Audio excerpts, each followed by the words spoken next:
Welcome to the Boise State Game Pants Esports Arena. Tonight you're going to be joining us for our coverage of the Mountain League Overwatch Collegiate Spring 2022 season. It's going to be a very exciting season as Boise State looks to be heading to a very prosperous overall performance. Might be getting into the finals, but they have going to have a lot of tough competition against well-known teams such as UNLV, Colorado State, and University of New Mexico. And we're going to highlight two of those teams first off tonight.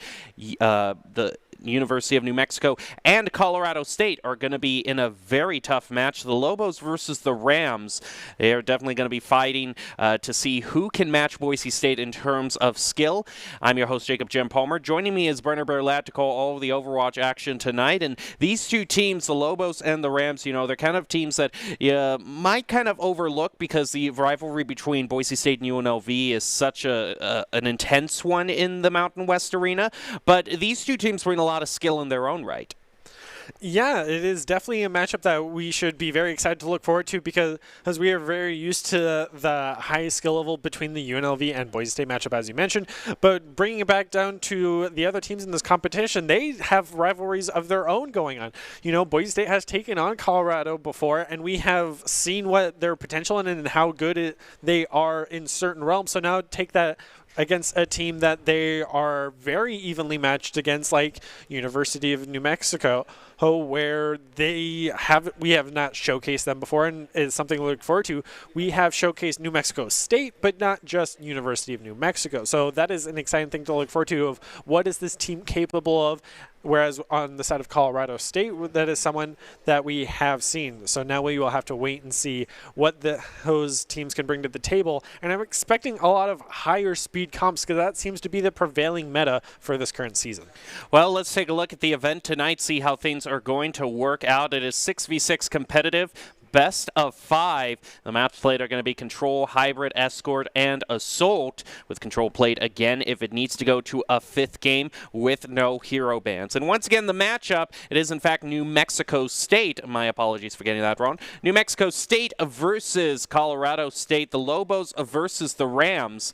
And these two teams are ready to fight furiously. But before we get to that, we want to provide these teams with the top advice they will need to succeed. And that, of course, is brought to us in the form of Doc's Keys to the Game. Doc's Keys to the Game in Overwatch is never to take a fair fight, which means to take fights in unexpected places when they are unprepared and when you can have ability advantages. Doc's Keys to the Game brought to us by Drop-In Gaming. Drop-In Gaming, the premier online platform for gamers who seek competition. You can play to win cash and prizes through free and paid entry matches online. No matter what your skill level, Drop-In Gaming has the right games and competition for you. To begin your competitive gaming journey, sign up at dropingaming.com.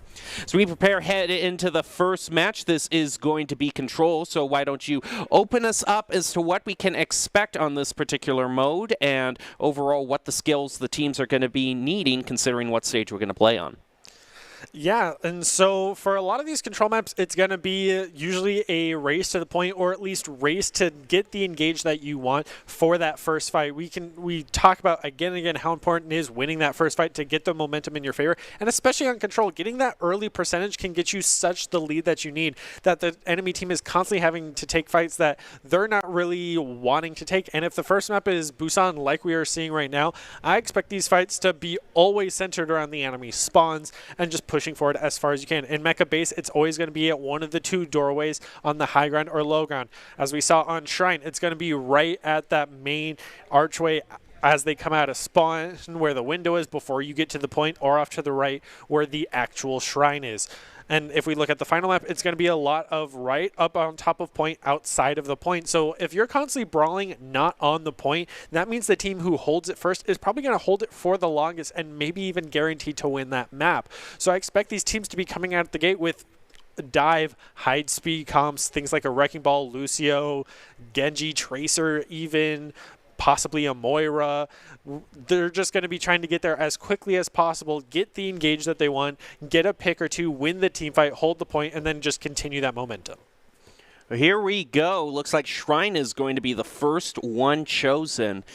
And yeah, you definitely alluded to it. A lot of high-speed comps are really in the meta right now, so wouldn't be surprised to see some plays like a Lucio or a Wrecking Ball. We'll just have to see what is brought out It looks like both teams are making their way toward their first engagement here. Yeah, you can see from the red side, they're already pushing into where the enemy had spawned to get all the way around so that they can flank the team that is inside the building as the fight starts.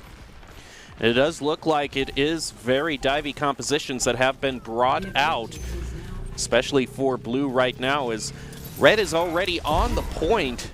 So it looks like Yin is going to be the first one to get a pick, taking out Sligathor. That's going to give a little bit of an advantage to the Lobos as they try to secure themselves onto point. But it looks like we're seeing a bit of spin to win right now from Tree, trying to maintain some position for the Rams on that point. He's going to get pelted with damage right now from Griffin. Taking a lot is going to go down to half health, but overall it is back and forth between these two teams as they struggle for this point. Yeah, it's trying to get that first pick, and Winston is definitely a key player in that, and ult's coming out. There goes the pulse bomb that is going to be used. Doesn't look like it picks up anybody. Nano Boost is already going to be used by Giraffe. Kurama is now going to bring out the blade, and that is just going to slice right through Colorado State. Griffin also doing great work taking out Sligathor. Kurama gets his second, despite Tree trying to make something happen, taking out Giraffe and Griffin's mech. It's not going to be enough. Lobos take the point first.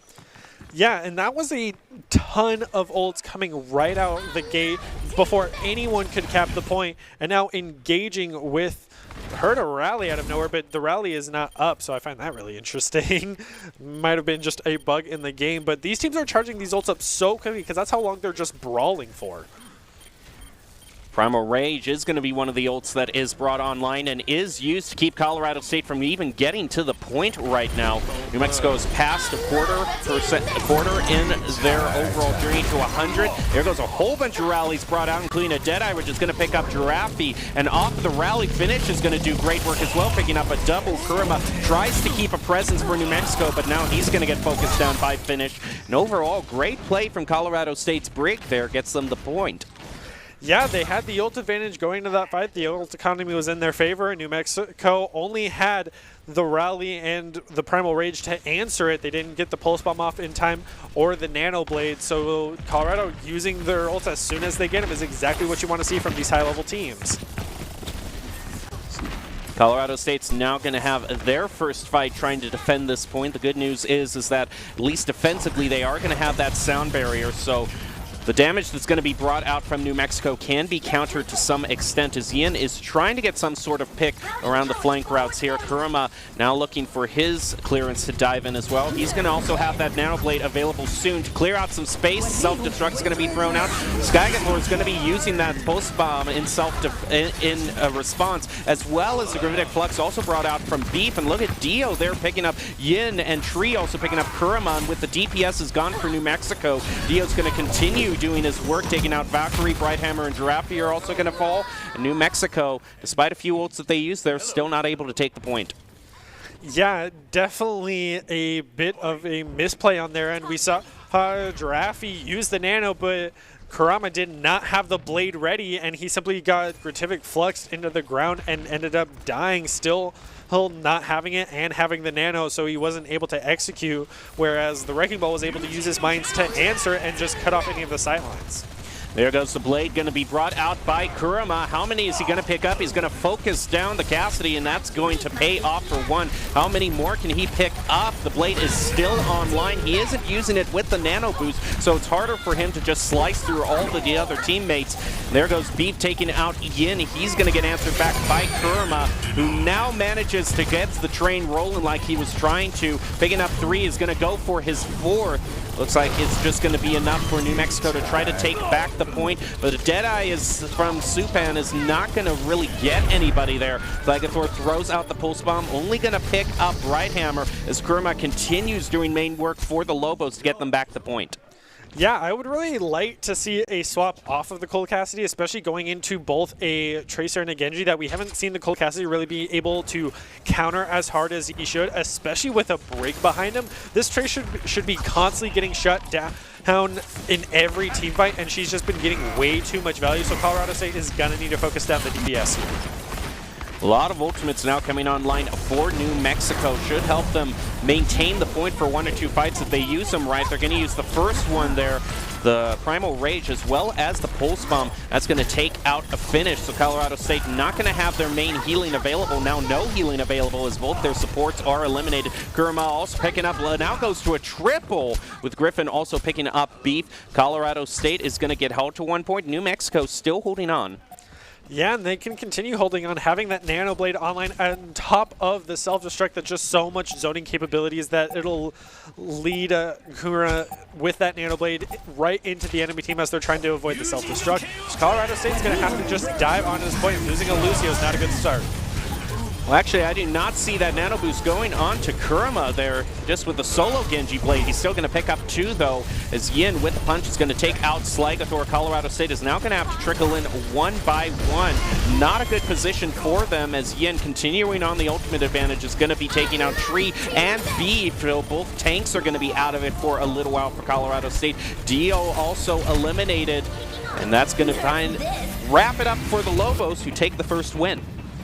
Yeah, Colorado State had really that one great push, and then they had one good answer for New Mexico, but they were not able to get the ball rolling once again, and that put a lot of pressure on Nicole Cassidy. He was not able to get the value he needed, as even the replay shows.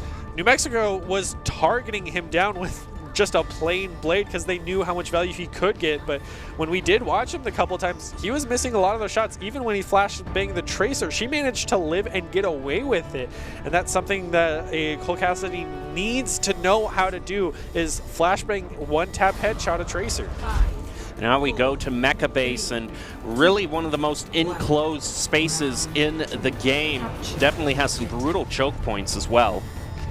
Yeah, so this is where we're going to see another hard brawl between these two teams, because we know they love brawling, especially they both went up top, no one went for the far left, and even a Reaper coming out. These teams are aiming to fight. Here we go. We see 2 Mortality Fields thrown out. Griffin picking up the first pick onto Beef. Both teams bringing out Reinhardt as well to help them push through those narrow chokes. But New Mexico getting the first victory, they're immediately going to make space for themselves by pushing Colorado State back into those narrow hallways. Colorado State is having a real tough time trying to battle New Mexico's brawl now.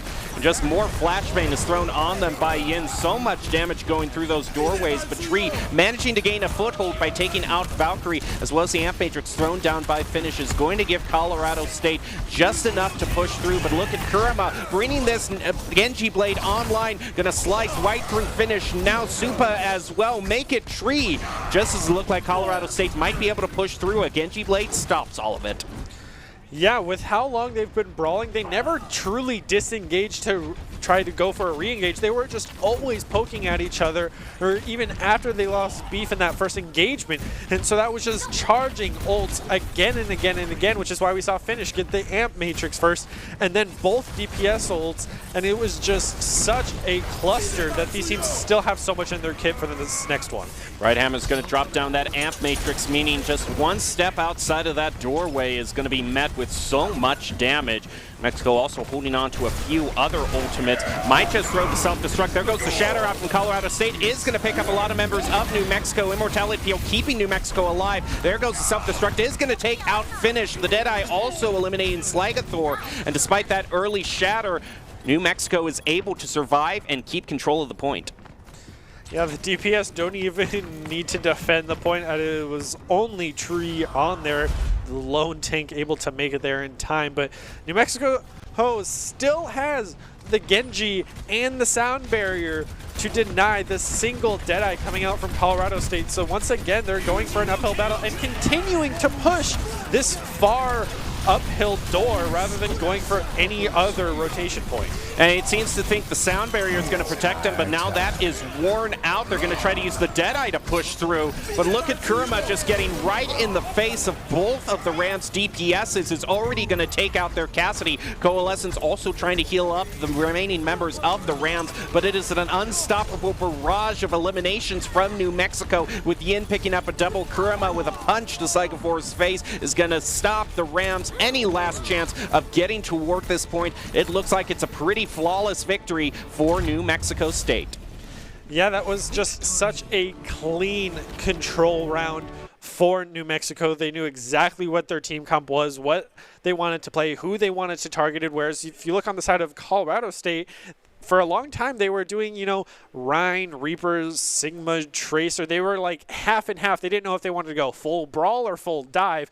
And it wasn't till the last 2 seconds where we saw the Wrecking Ball come out and the Cole Cassidy swap off as well. So they could go more dive, but too little, too late. And in terms of what the New Mexico wanted to play, there was really no question. Their DPS was just happy on that Genji, just stuck on that, and was certainly a star player. Well, that's going to do it for the first map. We're going to be back with Hybrid in just a moment, see what Colorado State decides to pick to try to claw back some control. So stay tuned. We have a great match on our hands. We'll get back to it after this break.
Visit NationalGuard.com to begin your Guard adventure.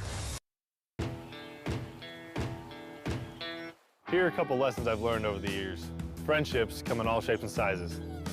And always buckle up.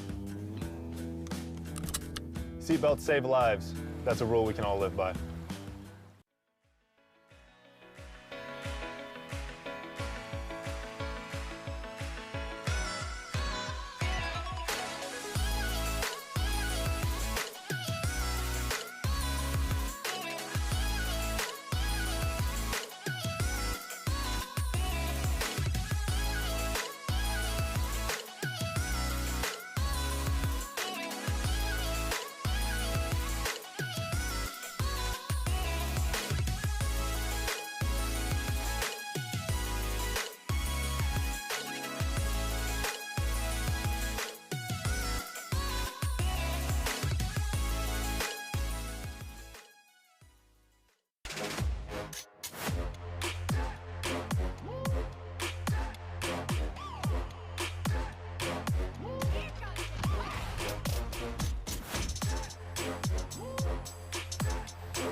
Welcome back to the Boise State Game Pants Esports Arena.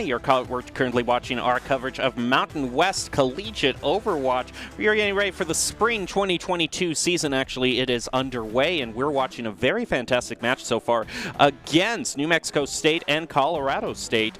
The Rams versus the Lobos, and the Lobos currently lead 1-0 after getting a victory on Busan. I'm your host, Jacob Jem Palmer, joined by Brenner Bear Ladd to call all of the Overwatch action for you tonight. And now, Bear, as we head into the second map, this is going to be hybrid with a little bit of an off-meta choice, I do believe. Normally we do see King's Row, but it looks like we are going to be heading into Eichenwald instead. Yeah, it's been a huge welcome change in the Mountain West tournament that we've been casting again is more and more people choosing Eichenwald. I guess it's just a big change up, and it definitely suits the meta of these higher speed comps. It gives them a little bit larger chance rather than right out the gate, and the point being right there. These teams have to be able to push through that archway and continue to get to that point. And as you and I have touched on in the past, this third final point castle we've never seen. We were able to see it last time for a brief moment, but these teams almost never are able to cap the point. But with how close this matchup actually has been, it could be a possibility. Yeah, I definitely don't see either of these teams really kind of letting through a full hold here, because it seems in control. There were a lot of fights. The point went back and forth between the two. The Lobos did have a pretty dominant showing on Mecha Base, but I think Colorado State, especially since they decided to choose this stage, are going to have some strategies that they are confident in. So we are going to be very excited to see how that all works. And how, of course, all this tournament works. Once again, it is a 6v6 tournament, best of 5.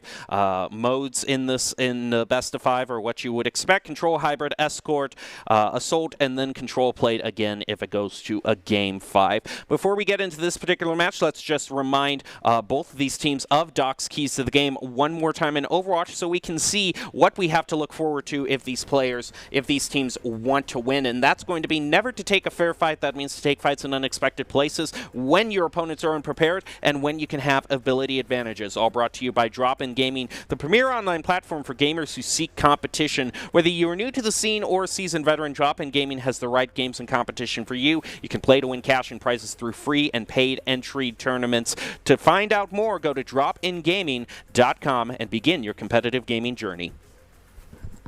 Alrighty, we're just about ready to head into Eichenwald.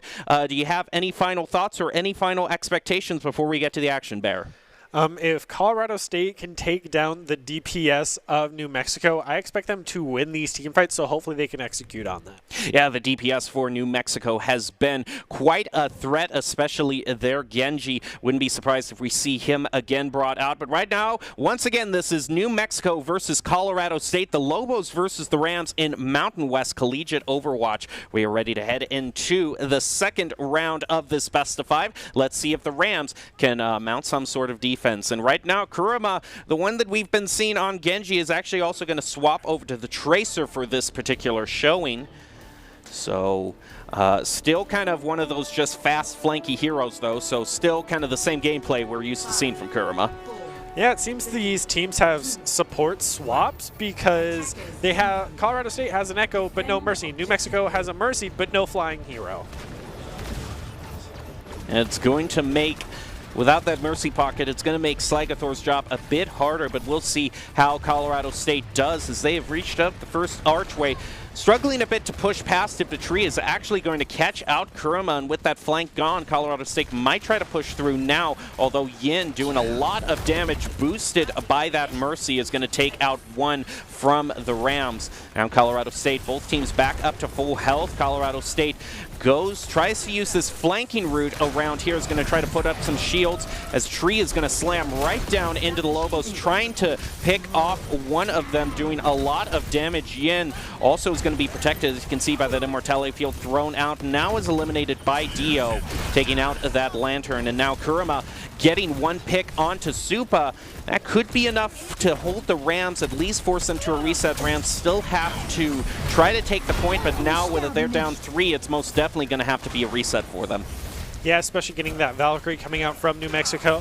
Oh, I don't think it was necessarily needed, but it definitely helps them secure the fight, especially with how has just been so low on that Doomfist. He's also went unanswered for so long, and this is where Colorado State needs to swap off this Symmetra. They tried it once, it didn't work.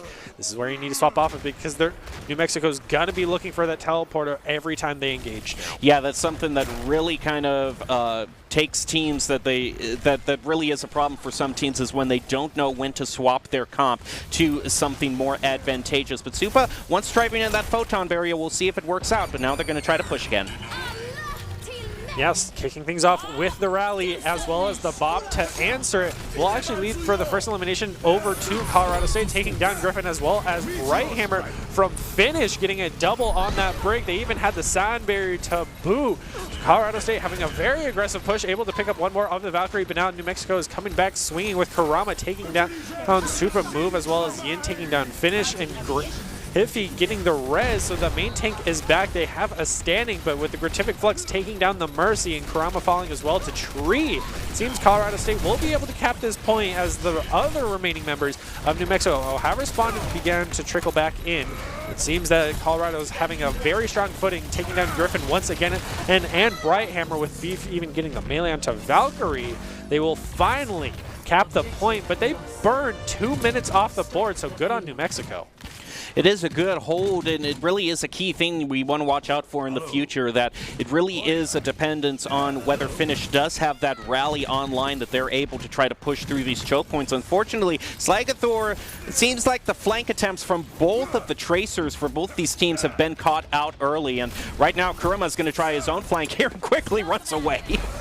Yeah, the Doofus can get away faster than Tracer, just ever so slightly, not having to wait for all three of those blinks to come back. But a great engage on top of the castle could go Colorado State's way. They had the ult advantage on top of the Wrecking Ball Slam and forces them onto the low ground. And Dio will get the first environmental elimination boop onto Brighthammer. That's main heals down for New Mexico, so it's going to be all on this Mercy. And a great right-click Ball of Doom, taking out Yin on the Ashe, quickly followed by Griffin getting taken down by Slagathor, who gets a two-piece onto both tanks. Rama's doing their best to attack the backline, is able to take down the Lucio, but with no team remaining, he has to back off. We were kind of a little skeptical of Supa trying to stay on this Symmetra, but when you're able to aim the orbs like that, I am sure that Colorado State is not complaining one bit. It seems like the top of this castle here, this high ground, has really been the source of a lot of these fights. Yeah, now kicking things off with the rally and the Bob to answer once again, but Griffin's going to use his Gratific Flux and not get an elimination with it, but does lead to the elimination with those assists onto Tree, so that is able to take down the main tank. But a great Pulse Bomb coming out from Slagathor takes down both supports for New Mexico. That might just be the end of the fight for this, as Colorado State continues to hold the high ground and let the card be pushed, as New Mexico is not going for the contest. Even Finish gets the boop on Karama to take him out. Make that a triple, taking down Valkyrie and Yin, quickly followed by Tree taking down Griffin. There goes the Immortality Field, quickly followed by Brighthammer losing his life. And that's the second checkpoint ticked for Colorado State. We actually see a swap being brought out here over to the Junkrat for the Lobos, and I do like that pick because we go from a very wide open aerial focused area of Eichenwald to a very enclosed space where these bombs can really catch the Rams off guard if they aren't paying attention. They already have. Yeah, Finish definitely pushed up a bit too far. Brig getting too aggressive. No one's ever heard of that before, so now definitely going to have to go for the regroup and attack. They're going to need to answer this Junkrat and focus him down, as we see Griffin now also on the Diva.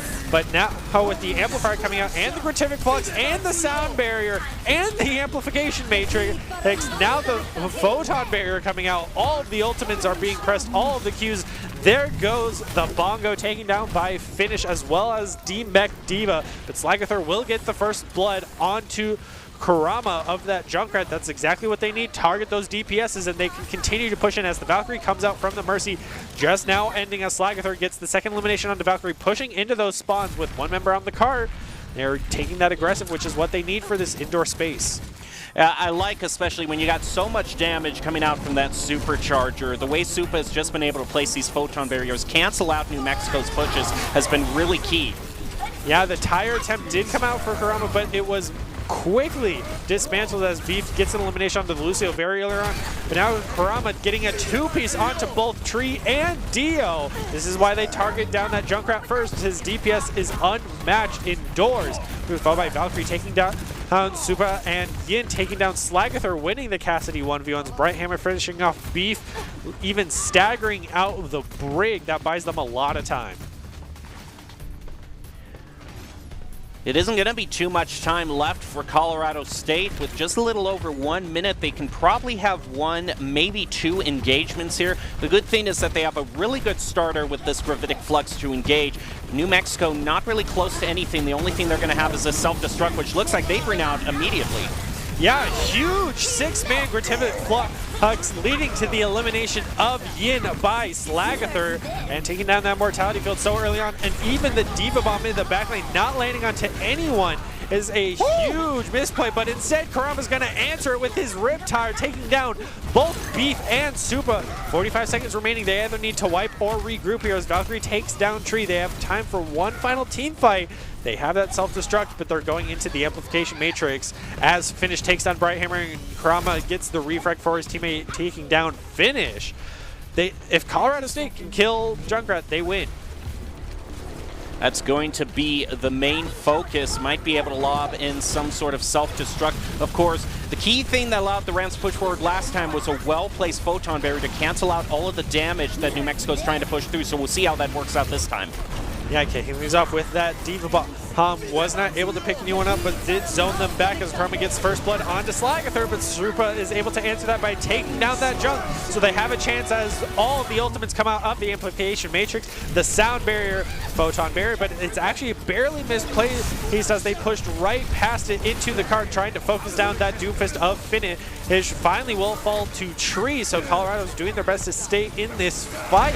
Taking down the remaining members of New Mexico, trying to get the push, does get the Gravitic Flux off onto three members, leads to the elimination of Valkyrie, surprisingly. And now the tank swaps coming out for New Mexico as well. Slagather gets a two-piece of his own, as well as Tree taking down Griffin. Slagather makes it three-piece, taking down Griffin. Supa takes down Kurama, finishes off with a team wipe, and Tree finishes off Yin. So a great final push by Colorado. A lot of credit to give to them for that push. And one thing I like here, you can see right there that Doomfist caught up in that Gravitic Flux. It wasn't just the damage from the Gravitic Flux, but those two turrets placed on the payload, like taillights even, just kind of really burned down all of New Mexico that was caught in that Gravitic Flux. It was a nice combo, and Colorado State definitely, we were so skeptical of them sticking on that Symmetra when their first few pushes didn't go through, but they found a way to make it work, and now they're sitting 3-0, but they're going to have such a good defense here. They have no time in their own overtime, so they're going to have to hold New Mexico here if they want to have a good chance of winning. Yeah, I was very much expecting New Mexico to swap over to something like a Winston to deal with the Symmetra, able to take down her turrets just that much more quickly and answer all of the high ground on that second point when the cart began to move, and they just stuck with their team comps, which is something that we touched on earlier, is being able to change it up. And the thing is, we talk so much about Kurama from New Mexico being a star DPS, but really kind of the sleeper, their other DPS who was on the Ash for so long, was such a big pain because Colorado State would focus down Kurama but forget about this Ash that was just pelting them with dynamite and just raw damage. So it really is a situation where you have to take out both Kurama and Yin, and that could be hard here, as it looks like Kurama's going to be boosted with this Far Mercy comp. Yeah, making sure to get right in the backline to split up the target prioritization for Colorado. Oh, so they definitely have a hard brawl dive comp. A lot of eyes going to be on Griffin to maintain that backline, but a great pick by Finish onto Giraffe. It's going to slow down this New Mexico push because this Pharah is very exposed at half health with no backline. We'll have to go back to the Ana and get healed as she gets stunned out. Kurama will get a second blood, onto Tree. The main tank is much more valuable than a Mercy because she comes back much quicker Now even swapping over to the D.Va as Valkyrie gets the next elimination on to finish. The main heals down as so many more members fall. Beef, Supra, and Slagathor get taken down in quick succession in a clean team fight from New Mexico. And that definitely puts the Lobos in a much better position than Colorado State did. They're going to have 5 minutes to get to the first checkpoint here. It's all about, if we're looking at a position of this possibly going to overtime, is matching or beating the pace of the Rams. And the Lobos seem to be doing that very well so far. Yeah, but with Kurama getting such an early pick onto Tree, but Beef answering that, we can hear the barrage come out, and Slagathor will end up falling off the edge, able to take down Supra on that Echo, who doesn't have that pocket mercy, so it's definitely in a losing battle against this farm mercy combo as Yin takes down Dio. New Mexico pushing up and taking a ton of space from Colorado, even having 2 members on the cart to make it go that much quicker. Kurama's just going to be more than happy to just pelt damage right through those choke points there. New Mexico almost having, actually having a good amount of ultimate advantage right now. They're going to have 2 more online. It looks like Yin is going to use that pulse bomb and start things off all right, and pick on to Dio too with a good nade. Yeah, and we're going to kick things off with the Nano and Amplification Matrix and the Supercharger coming out. But instead, New Mexico is going to get a 2-piece, make that a 3, taking down from the Baptiste, the Cole Cassidy, and the Orisa, quickly followed by Supra, able to answer with 1, but Valkyrie makes sure to stay in their backline and take down Tree as Giraffe even gets the res onto Ying. So New Mexico still at full strength after taking the first checkpoint. But it's not a guarantee that this sort of momentum can continue in this third part of the map because it is so different than the other 2 parts. There is a lot less area for this Farm Mercy to have free reign here. So if Colorado State can kind of mess up the comp that New Mexico has, they have a chance of holding here. Yeah, they definitely have a huge time advantage with 5 minutes on their board to push this second and final checkpoint. Valkyrie even going to pop the Primal Rage and take down Slagathor, making sure they're not even able to leave that spawn door. So much free distance is being made up here by New Mexico. Colorado State's going to have to go for a near team comm swamp here for both tanks, their DPS. They need to use these 3 ults if they want to have a chance to answer the 3 ults of New Mexico. So the barrage is going to kick things off and finishes there to take down Kurama, and Giraffi's not even able to keep them alive as Yin comes in with a 2-piece with the Pulse Bomb onto Beef and finish as Dio takes down Bright Hammer, Griffin takes down Slag Hammer, and Suba takes down Valkyrie. Slagathor is still holding on to that. Deadeye is able to come back alive much quicker as Tree takes down the backline of Griffin trying to retreat, but Yin wins the 1v1 to just buy himself that much more time. But New Mexico sitting pretty with 4 minutes. They got time. They definitely have a lot of time. I got to give a major shout out to Finish in the face of that barrage with the BAP just kind of sniping out New Mexico and putting an end to their airplay right now. And we see some hero swaps be brought out to take advantage of the enclosed spaces. Junkrat for New Mexico, Moira for Colorado. Yeah, great engage from Tree with the mines leading to Slagathor getting the Deadeye elimination onto Bright Hammer. That's the main heals down, so this might be the end of the New Mexico State push as Tree takes down Griffin and quickly followed by Supra taking down Valkyrie. Finish gets a 2-piece onto Yin and Giraffe, who swapped over to that Brig. So this is a near team wipe for Colorado State.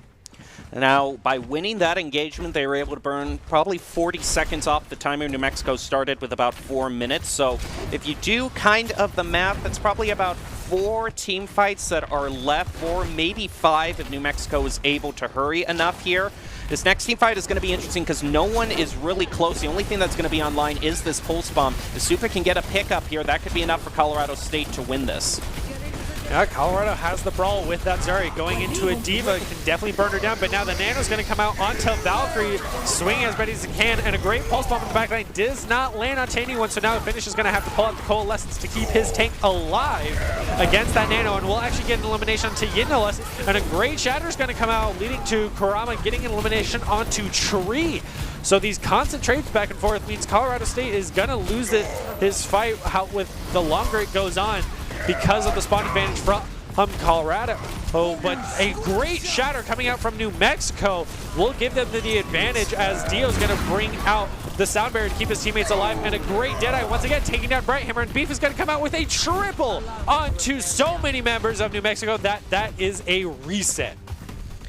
Basically, New Mexico all crowded around the payload. They used the sound barrier to get out of their spawn, let the Reinhardt swing his hammer back and forth, and just take out all of New Mexico. This is such a great hold from the Rams right now. They are going to have their work cut out for them even more now because New Mexico has such an ultimate advantage. Colorado State still is away from their ultimates. Once again, they're only really going to have the pulse bomb to start things off. Maybe a shatter. Yes, indeed. Yeah, hopefully we see a great pulse bomb coming out from Colorado State so they can get the lead, but instead Karama's going to kick things off with a tire and pick up the Tracer, so there's no more pulse bomb as the shatter comes out, only landing onto 2 members, but will lead to the elimination of Valkyrie from Beef as Yin takes down Dio. Beef takes down Jirafi again as Finish uses the Coalescence to take down Brighthammer. A great flashbang play from Yin, but Finish will get a triple kill on this Moira. Mexico was able to shut down Super so early on, but they couldn't follow that up with anything else as they got shattered. So have to wait and see what happens next. And the great thing for the Rams is now as we pass the 1 minute mark, they've burned off 4 minutes that New Mexico has. Remember, if this goes to overtime, Colorado State will be given a minute on the timer, so they have really evened out any advantage that New Mexico would have had going into overtime. Yeah, so going to kick things off with the rally and Shatter. Shatter not landing on anybody, but the Diva Bomb in the backline will force out the Immortality Field. Even the Diva remake kill was an attempt there, but Yin will be able to win the 1v1 of the Cole Cassidy's and pop the Deadeye to just simply zone them away as Jirafi gets the boop elimination onto Beef, quickly followed by Karama now on the May, taking down Tree. The Deadeye coming out from Slagathor will not lead to elimination, instead he will get eliminated, quickly followed by Dio. Karama on this May getting a triple to get them the point, and they have a minute 19, so they have that extra 19 seconds going up against Colorado. And that was really good play from Colorado State's May here. You can see that they were going to try to bunch them all, bunch Colorado State up with the Graviton Surge. Actually, this is the fight before that, but it was the May wall that was thrown up right after the Graviton Surge that was able to allow New Mexico to stay alive through Colorado State's one key ultimate, and that's what allowed New Mexico to fight back once Colorado State had used all of their ammunition and take the point. Yeah, New Mexico definitely playing to a huge win condition there and constantly changing heroes to match what Colorado State had was a huge win for this team. They were just finally able to be more flexible and change their comp, which is what so many teams in this league have an issue with. But it makes me have to wonder, New Mexico did such a good job in this open air. I wonder if that gives them a bit more advantage for overtime. It's most likely going to take part in the first and second parts of the map, and Colorado State really only seemed to come alive against the Lobos when they reached the castle. So New Mexico might go for something more airborne based when they push, because it worked out so well for them in the regular part of the match. Yeah, Jirafi plays a great Mercy and can keep the carry that is Karama alive so well. But when he was picked off first, that just bought Colorado State that much more time. So it seems that Colorado State's going to go with their own brawl comp of the Zarya Rhine, just speed boosting right into them. Even with the May Cole Cassidy, this is such a traditional brawl comp that we so rarely see. They are looking to cap this point as quickly as possible. As Slagathor loses the 1v1 against Ian once again, Karama's going back to just try to capitalize on it, having that backline access, diving right in with the Doomfist, is not able to get anybody, instead gets picked off by Supra with those May right-click icicles, but with New Mexico essentially winning that fight and Valkyrie taking off Beef, they only have 15 seconds to regroup and re-push this point, and both amplification matrices are up. And the thing that I liked that New Mexico did here is they really kind of read the situation that Colorado State had. We'll talk more about that, but it looks like we have one more team fight. Yeah, both amplification matrix forced out, and New Mexico has the advantage because they can simply line of sight behind the car.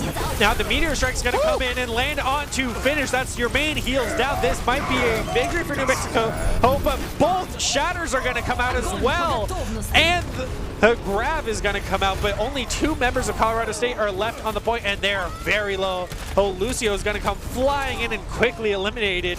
Even Yin getting the flashbang elimination and a clean victory for New Mexico. Colorado State charged so many ults with their traditional brawl comp, but they were not able to cap the point in time. Well, and I think the thing that allowed the Lobos to do such a good job, despite all the ults that Colorado State was throwing out, is, like I said earlier, they recognized the position that Colorado State was going to be in for this overtime. Having only 1 minute on the timer, the minimum amount for overtime, Colorado State, you knew that they were probably going to be bringing out that Lucio speed boost, moving as a team as fast as they could to the point. And what did you see? You saw Kuruma on the top of that archway with the Doomfist just waiting for them to run past him. So it seemed New Mexico knew where Colorado State was. They knew that they were going to be able to flank them in from all angles, and the combined damage of both of their DPSs coming in from multiple angles was just too much for the Rams to handle. Yeah, so now going into kind of the end of the line for Colorado State on this map, they need to have a fantastic ult here, because New Mexico, if they're cleanly wiped, they might even have the possibility of, you know, 3 fights if it's just a clean sweep in the first time and maybe even the second time. But if it's a long brawl like we just saw, it might just be one team fight and people constantly trickling back into the fight, which I very much expect to do, because both these teams love going for the brawl, charging their ults as quickly as possible and using them. Well, the good thing for New Mexico is this is where that extra 20 seconds really comes in handy for them. Because if you're thinking about 30 seconds per team fight, they will at least have a chance here to do a full reset if they are disciplined enough. Looks like Kuruma's going back to that old favorite comfort Genji pick. We'll see what he can do. Yeah, Suba with a great dynamite landing onto multiple members is able to take down Kurama first, which is exactly what they need to do. Quickly followed by Beef taking down Giraffe and also losing Valkyrie. That's the first push that you needed to secure that time difference. And Super, once again, with the dynamite, taking down the baby diva of Griffin, buys them that much more time with the stagger. So Super on this Ashe is definitely a threat, and with Dio on the Mercy, you know she's going to be a huge target for New Mexico. We're going to see how New Mexico chooses. You see Kuruma is going to be using that flank, trying to deflect some of that attention that the Ashe is going to put up, because the Ashe can put so much damage through these choke points. New Mexico kind of has to divert all of that attention with Kuruma. Yeah, and a great jump into the backline with the nano from Valkyrie, taking down the Super so early on, making sure Dio cannot go for the res as Yin takes down Slagather. Once again, these two players have a vendetta against each other as Brighthammer takes down B. Dio will get the res onto Supra and bring in the Bob, but it is not enough as he makes sure to just deflect everything. And a clean victory from New Mexico. Yeah, that's one way to counter a Bob. I appreciate it. Well, a sponsor of Boise State Esports is the Idaho Army National Guard, who brings you the top 5 plays of the game and invites you to take your impressive critical thinking skills into real time. More than 10 jobs offering a $20,000 bonus and your degree of choice paid for. Idaho Army National Guard is one of the best teams to join out there. Reach out to them on Twitch at iGuard Gaming.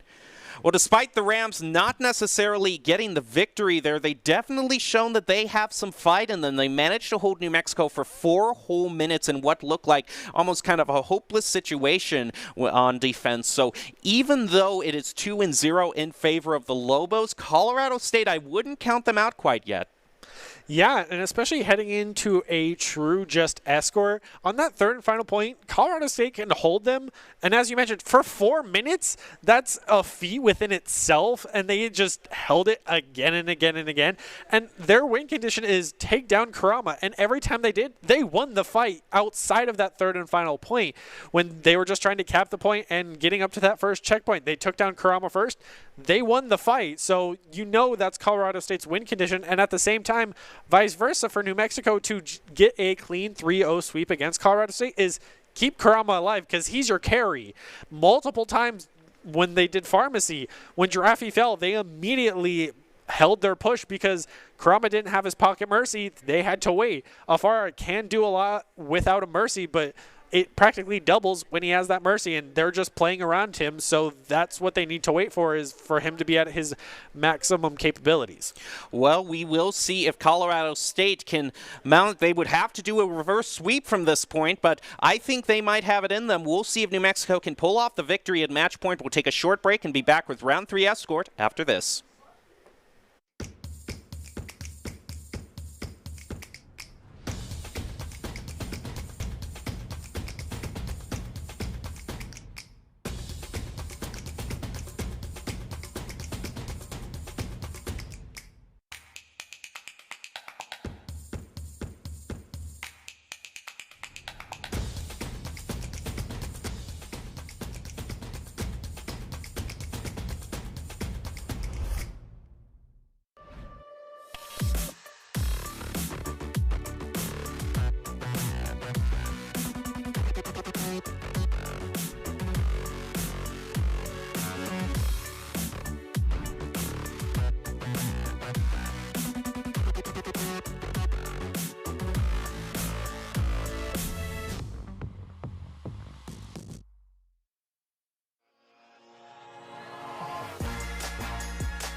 NationalGuard.com to begin your guard adventure.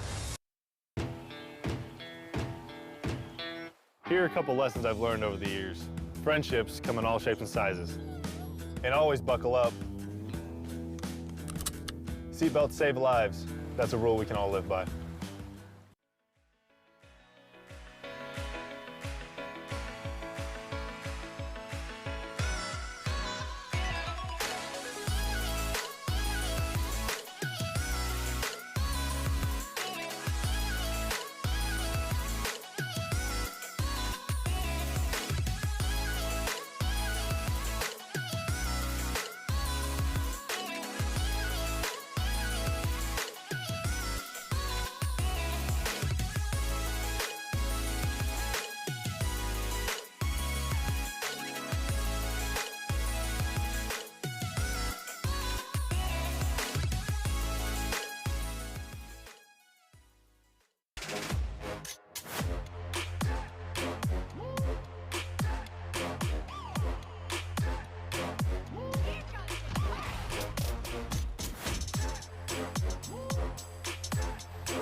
Welcome back to the Boise State Game Pants Esports Arena. You're currently watching our coverage of Mountain West Collegiate Overwatch Spring 2022 season. Right now, we have New Mexico State versus Colorado State. The Lobos versus the Rams. The Lobos have managed to win the first two rounds, putting Colorado State into a predicament, having to pull off a reverse sweep if they want to win this fight. We'll see how it works out for them. I'm your host, Jacob Jem Palmer, joined by Brenner Bear Ladd. And really, we kind of talked about it a little bit before the break, but the main story has been Karima on the Lobos side, the star DPS player diverting so much attention away from the Rams. Yeah, he has definitely been the carry of their team, and I would be surprised if he wasn't also the shot caller, because you can tell when he calls a target, the rest of his team proceeds to follow him, or he says, go in, I got a pick, and they proceed to do so as well. They are 100% playing around him, and anytime Colorado State can take him down first, they win the team fight. So you know he is target priority 1 for them, and if they can take him down, they win the team fight, and they can possibly reverse sweep, as we touched for before the break, of Colorado has the fight in them. Whenever Kurama is essentially out of the fight, they can win it. They can definitely match the rest of the team of New Mexico, and it's all down to Kurama. So I won't be surprised for this next match if it's just kill Kurama game. And as we can see, it looks like the choice is going to be Havana, no doubt picked by Colorado State. I think one benefit that Colorado State has is it seems their talent is, I don't want to say talent because every player here is good, a lot better than us two would be, but I want to say it seems like their star players is spread out a little more. I mean, they have good DPSs, but it's also their supports that can come in clutch. I'm thinking mainly of Finish, who has been able to turn around entire fights on like a Brig, getting a triple. So Colorado State really has staying power. It's all a kind of a matter of kind of try to play around the comps that the Lobos are setting up. But of course, that's just our advice. We want to give Doc's keys to the game to both of these players, and that's to never take fair fights, take fights in unexpected places when your opponents are unprepared and when you can have ability advantages. It's brought to you by Drop In Gaming, the premier online platform for gamers who seek competition. You can play your favorite games to win cash and prizes through free and paid entry matches. Whether you are new to the scene or a seasoned veteran, Drop In Gaming has the right games and competition for you. Go to dropingaming.com for more information. Ready to head into the third match right now. New Mexico State versus Colorado State. The Lobos versus the Rams in Overwatch. Lobos currently at match point. Colorado State would have to pull off a reverse sweep, but we have given a lot of reasons as to why Colorado State has a possibility, a chance of reversing everything here, and what specifically about the map of Havana might give them an advantage too.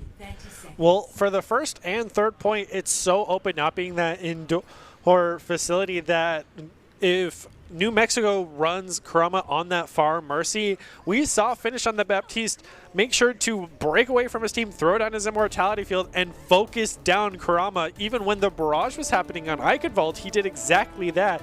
So we know New Mexico can just simply bring out all the hit scans and burn them down. So I wouldn't be surprised if we saw even a battle of the snipers, or if they go for a close hold to brawl it out like they constantly have been doing. And it looks like they're going to do exactly that. Colorado State is going to try their hand at the far Mercy, it looks like. And Finish, like I said, Finish is the one to turn engagements around, and doing some great play on that Zenyatta is going to bring it back to a 5v5. Colorado State now has fully respawned. Is going to try to push out again, make some space of himself with this Wrecking Ball, who is just going to go right toward the support and take out Bright Hammer. Now Yin and Giraffe are gone. Despite a good player that Kurama is, without the supports and healing, he's going to be the only one to get away as the two tanks are taken out for New Mexico. Colorado State gaining a foothold. Yeah, Slagather has been on this Cole Cassidy practically in this entire matchup for the full length of it. So the rivalry between him and Ying has been going so strong, but seems that Finish on the Zenyatta is doing so much work. These teams have very clearly two carry players on their side. Yeah, they essentially have a third DPS right now with the way Finish is playing, and Zenyatta kind of the most DPS-y of all the supports. So I like the play from Colorado State right now, as they're going to bring out their minefield to clear all the space around that first checkpoint. Psychophore doing work, picking up a double. Kurama is going to answer that back and try to turn things around with a double of his own, but a crucial res onto Finish could be what Colorado State needs to close this out, and by taking out Griffin, it looks like that is indeed the case. They're going to get their first checkpoint. Yeah, New Mexico won that team fight as soon as it started, focusing down both Brighthammer and Giraffe. It seems like Slagather had a rougher start at the beginning, but he has definitely come online. And of course, as I say that, he gets taken down by Kurama on this Tracer. And I expect a little bit of a comp swap coming out from Colorado State, being indoors with a pharmacy, but they're going to use their ults first, which might win them the fight. And if they push the cart that much harder, it's going to put New Mexico on their back foot. There goes the Gravitic Flux from Colorado State onto New Mexico. Is going to get a lot of their members kind of on that upper ground there. Colorado State still pushing the payload slowly but steadily as the barrage comes online for Supa. Despite being in a much more enclosed space, is still finding a way to make this far work out. This tree also takes out Kurama. Beef with a crucial pick as well. Now with both DPSs gone for New Mexico, all that's left is just kind of a final stagger that the Rams want to put onto the Lobos, and it looks like they do that successfully. A second checkpoint looks like it's in the near future for the Rams as well. I'd like to point out the fact that it is 5 ults to 5 ults. 4-4 now, but Kurama with a good pulse bomb to try to kick things off, but immediately rezzed out. So it was an attempt. It was an attempt. We're probably going to see a lot more attempts for good ultimates be brought out right now. And there goes the Shatter, but it goes right into the shield that the Sigma placed down. And the Transcendence is going to, by sure, keep the Rams alive through any damage. Oh. Look at Ian, though, with that triple Deadeye. What a crucial play from the Lobos. Colorado State not expecting that at all. Just kind of saying, hey, we have the Transcendence up. We'll be safe. Nah, Yin is going to prove something different.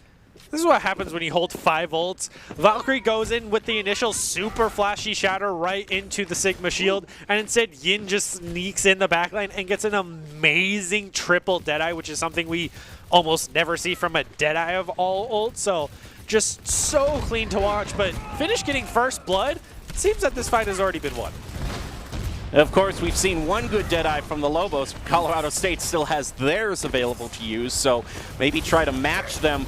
Now we'll see in a pretty dry fight with no ultimates. It's just going to be some classic picks from Supa, a double from him that's going to pick up the second checkpoint for Colorado State. Looks pretty unstoppable, only really losing one team fight so far. Yeah, they've just had such a clean map. I can definitely see why they picked it with how well they are performing on it. We're at the third point, which is obviously the hardest with how close their spawns are, but they can definitely do it. Now with Kurama even swapping over to the Soldier, they're focusing down this pharmacy that survived from being indoors, just went unanswered. And the whole time New Mexico has had a diva, by the way.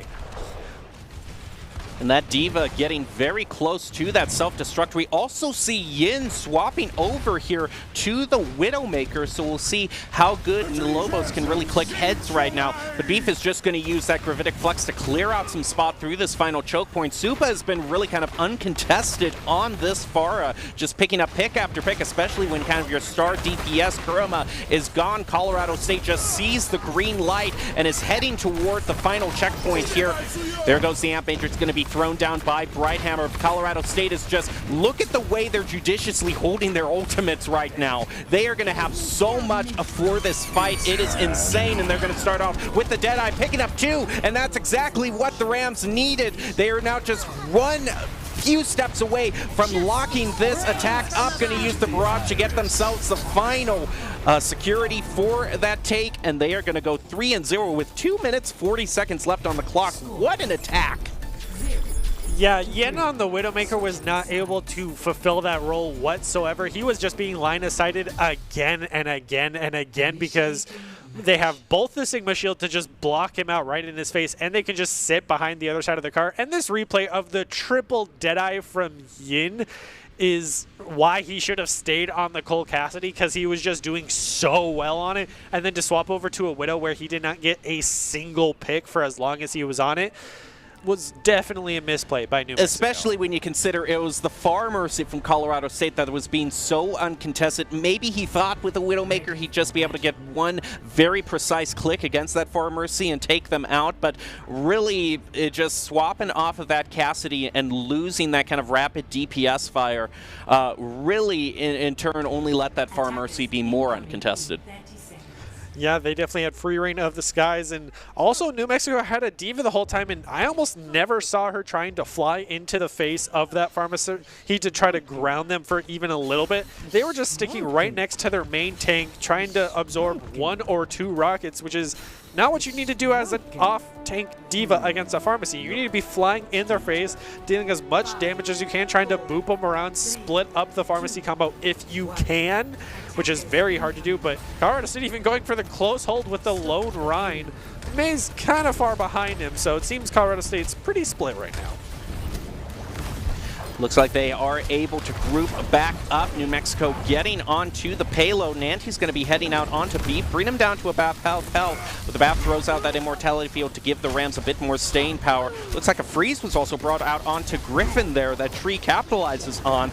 A pick from Yin means that it is 5-5 for both of these teams. Yin also getting very close on that pulse bomb, putting a lot of damage onto the Rams. Right now it just seems like it is a very drawn out brawl between these two teams.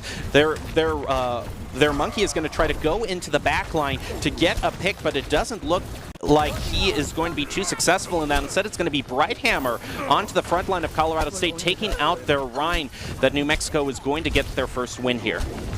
Yeah, it was all Yin on this Tracer, just going straight into the back lane, forcing the tanks of Colorado State to pull back and try to defend them, giving New Mexico a lot more breathing room that they needed, because this Echo Mercy can only stay in the air for so long that it makes them just that much more vulnerable to the Colorado State's team. And I want to know what Slagathor's damage is right now, because that Soldier was uncontested for so long, just able to poke them down. Now even with the amplification matrix, it's going to get even higher. And the ult charge definitely kind of represents how much damage he has been able to push out. He's just a little bit away from this visor, which has just gone online. He's going to take out Giraffe before he uses it. Look at Kurama there with the snipe through the window to take Slagathor out, even it back up for New Mexico. They are going to get close to their first checkpoint here. Batri is going to use his Gravitic Flux. Copy also being brought out by Kurama to copy Colorado State Zarya. Primal Rage also brought out by New Mexico, who's just using a little bit of everything to try to get this checkpoint. He is going to be able to take out Beef there and Tree eliminated as well. Without the tanks for Colorado State, a lot harder for their DPSs to survive, but a Blizzard to buy Supa some time, it's not going to be enough. Yeah, it was definitely a solid hold attempt coming out from Colorado State, but they definitely started to just trickle in at this point. Able to take down Kurama, who pushed up a bit too far. No res coming out from New Mexico either. Still stalling for that much more time. There's only 1:30 left. They have burned so much time away from New Mexico right now. 0.01, and they're still holding.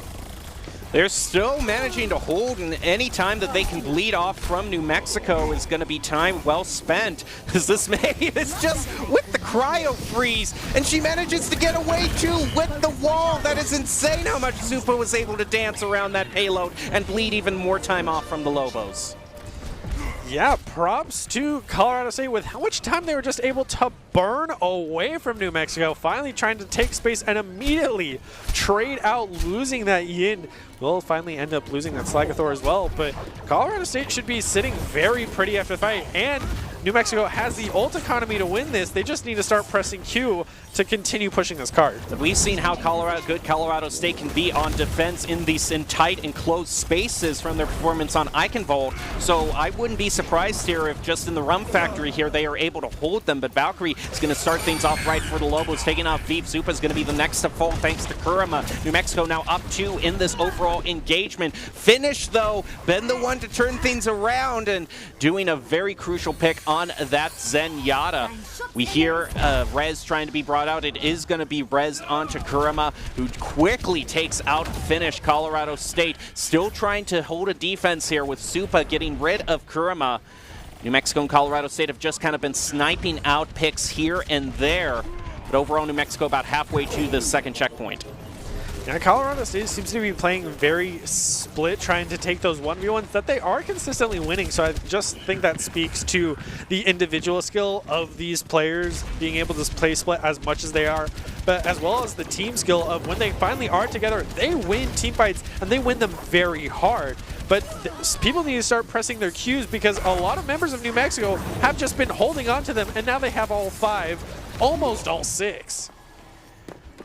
It is going to be a very insane next engage here from the Lobos. They have a little under 2 minutes left, of course. I just have to wonder where Slagathor positions himself because he is going to have this visor, can also be damage boosted by the Mercy to just be a really nasty thing to deal with for the Lobos. We're going to see, and that's a very crucial pick there. They're going to take the copy out of the equation for this next fight, so now it's really only 4 ultimates, and despite being down in the ultimates, Colorado State is more proactive with their use. They ult first and use that Gravitic Flex to get a double. That is great play by the Rams. Yeah, they went exactly on the targets that they needed to. The squishy backline of the supports.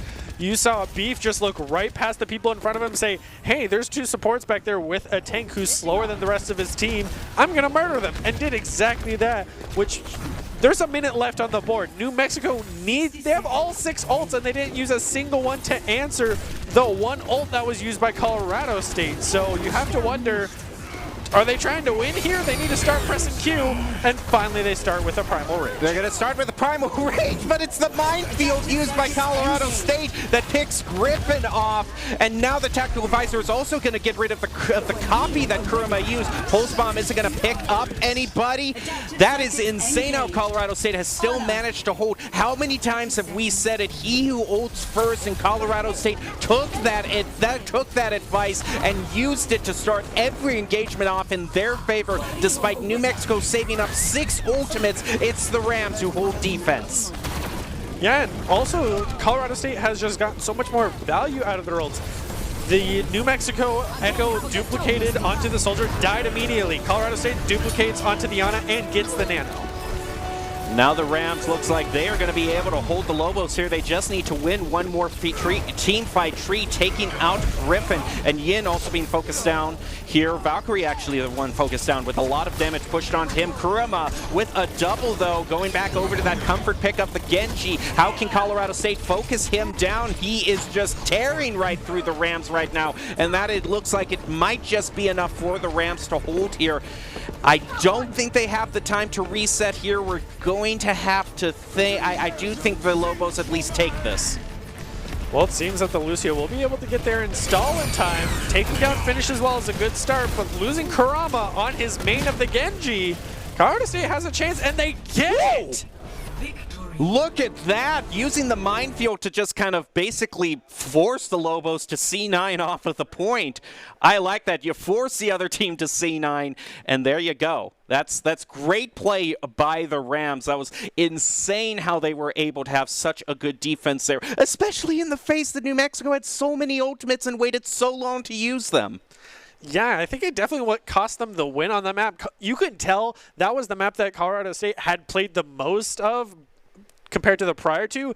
They knew exactly where to look, what sidelines, where New Mexico was going to rotate through, and how to win those engagements. They had the better team comp. They weren't constantly swapping on and off. They knew what worked, what they could stick with, and even when they went to different points, they knew what they could work with, and they matched the Echo Mercy and then outperformed New Mexico's Echo Mercy. So huge props to Colorado State of just knowing your win condition, executing on it, and having higher individual level going up against a DPS like Kurama, who has up to this point been outscaling a lot of your team. Well, if I was the Rams, I would want another win as fast as I can get it. And if there's any mode that's going to prove that sort of landslide gameplay, it is going to be Assault. It looks like it is Temple of Anubis, kind of the standard pick, kind of one of the more standard picks that we know of when Assault does come up. So Colorado State is going to have to play their hearts out, but it looks like they're well on their way to a reverse sweep here. Let's see how this works out. Yeah, Temple of Anubis is the map that they needed to pick because it's going to go the fastest of the Assault maps. We're never going to see anything like Volskaya or the dreaded Paris that it is, just because of how much bigger those maps are for Assault of all things. So that's why everybody loves sticking to Temple of Anubis. And with how aggressive we've seen the Lobos be so far, I expect them to snowball very quickly through this. So we'll have to wait and see how Lobos can answer it. Sorry, Colorado State just snowballing right through this, because they've known their win condition, but this is a Lobos map pick, so hopefully they have a somewhat unique strategy to this rather than maybe something more traditional like, you know, the Baptiste up in the wall and holding that top ledge. And please don't go through the right side. Go anywhere else.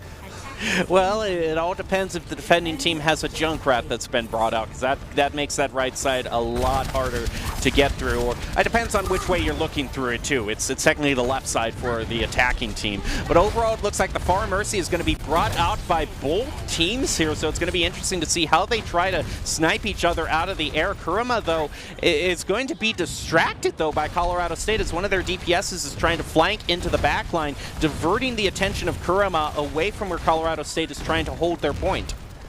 Yeah, Tree went right into the backline of New Mexico and managed to survive, which is very impressive. He was practically in their spawn and still got away, which is very impressive for a Wrecking Ball. And now Dio's making sure that to keep him alive, giving up the high ground as well. But First Blood will go over to the side of Colorado State, taking down Kurama as it's soon to be res back. Where both these teams have a Mercy. They're trying to brawl as best they can, and Finish will get First Blood with no res in sight as Dio is quickly eliminated by Ying. So it's back and forth as Beef takes down the next support, so no heals at all for New Mexico. This should be a solid put, or solid hold, my bad, from Colorado State as Slagathor gets a two-piece onto that Pharmacy. So good Soldier 76 plays. And it's really impressive considering that this is kind of the harder point to hold as defense. When you get to that second point, your spawn is so much closer to the point that can be really difficult for New Mexico if they make it that to take it all in one go. So the fact that Colorado State is managing to hold here on the tougher point looks very good for them. Yeah, even losing that Pharmacy so early on, now kicking things off with the Mines and the Transcendence and the Sights. Colorado State is using their ults as quickly as they can, showing New Mexico what's up, but now the Barrage is going to come out and take down both Finish and Beef, giving the advantage to New Mexico, being up 2 right now, only missing that Diva. Now we're missing 2 more as Tree and Suba take down 2 as a Revrek, and the Barrage coming out to take down Valkyrie. Colorado State is down but never out. Looks like they're going to put a stagger on too, just kind of focusing down Bright here. Or actually the Tracer, who's trying to get away. Hopefully that doesn't take too much time away from the Rams. They're able to reposition where they want to. It does indeed look like that is going to be the case. Yeah, and if you still look at the ults, New Mexico has the advantage, but will they even decide to press it? Whereas the Gratific Flux for Colorado State can be a game changer, because 9 out of 10 times he gets at least 3 people in it, and most of the time it is 2 of those supports. So now as Yin even takes down Suba, and Dio and Finish get taken down by the Primal Rage, the Gratific Flux comes out, will not get an elimination this time. Slagathorn makes sure to even out, taking down Kurama, but will be rezzed right back. Colorado State's focusing down this D.Va. Baby D.Va even gets the melee against B, so finally, on the third push with only a minute remaining, New Mexico will take it, but trying to stall out for Colorado comes flying in, and with the mines even takes down the Baby D.Va. Valkyrie gets the refrag onto Supa, and Yin takes down Dio, but Tree is still on the point, taking down Kurama. Antonade's trying to not let him survive that much longer. A great sleep to help him down, but now Spin to Win's coming out. He's very low. Not going to go down without a fight as Yin takes down both Finish and Tree, letting his team come back in time, but Slagathor can't even touch the point as Dio once again on this Lucio gets back. They're buying, that's an extra 30 seconds from just trickling in alone, and finally New Mexico takes it.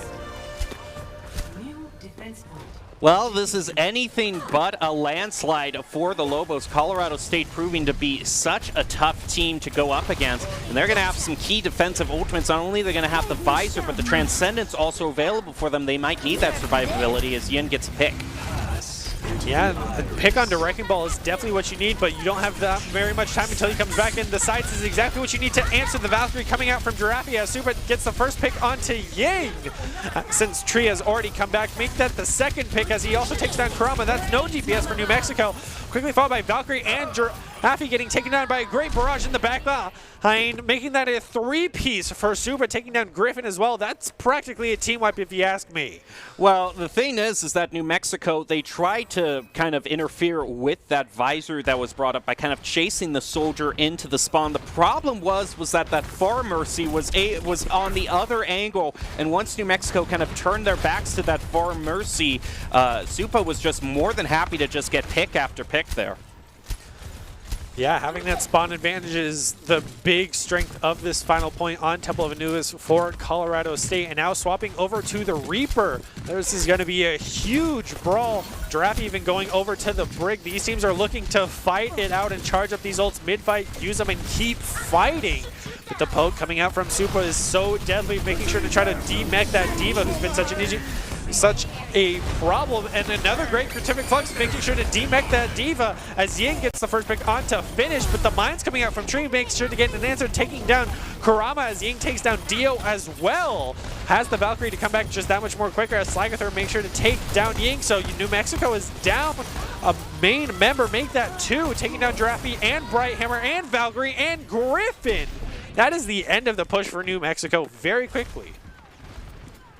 I just gotta say, Tree has been so consistent on placing these minefields down. They always seem like they're gonna look at that as soon as Kurama tries to use the Deadeye.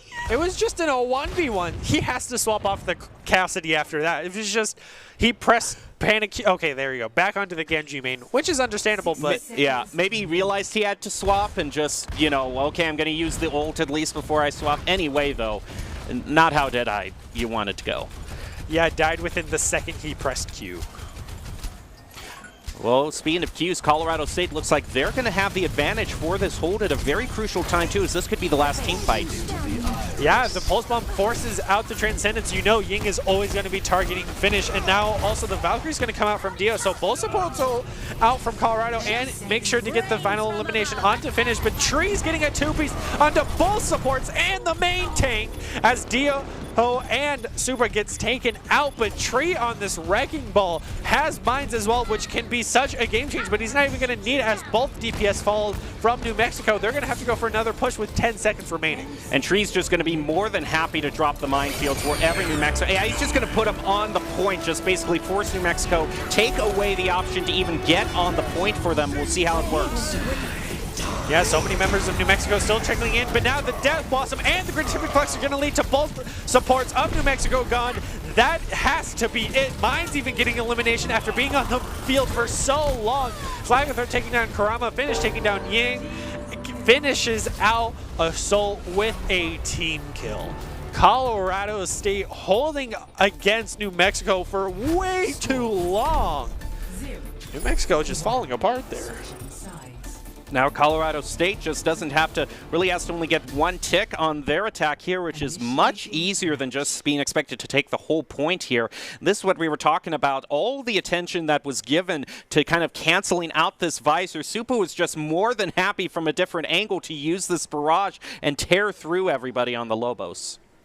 Yeah, so now with Colorado State on the attack and New Mexico having to defend, they definitely have to be feeling a little shaky after how well Colorado State was able to hold them, being down multiple members and yet still outperforming. This is something we see from Boise State, is they could be down 2 members and still win a team fight, going in at 4v6 even.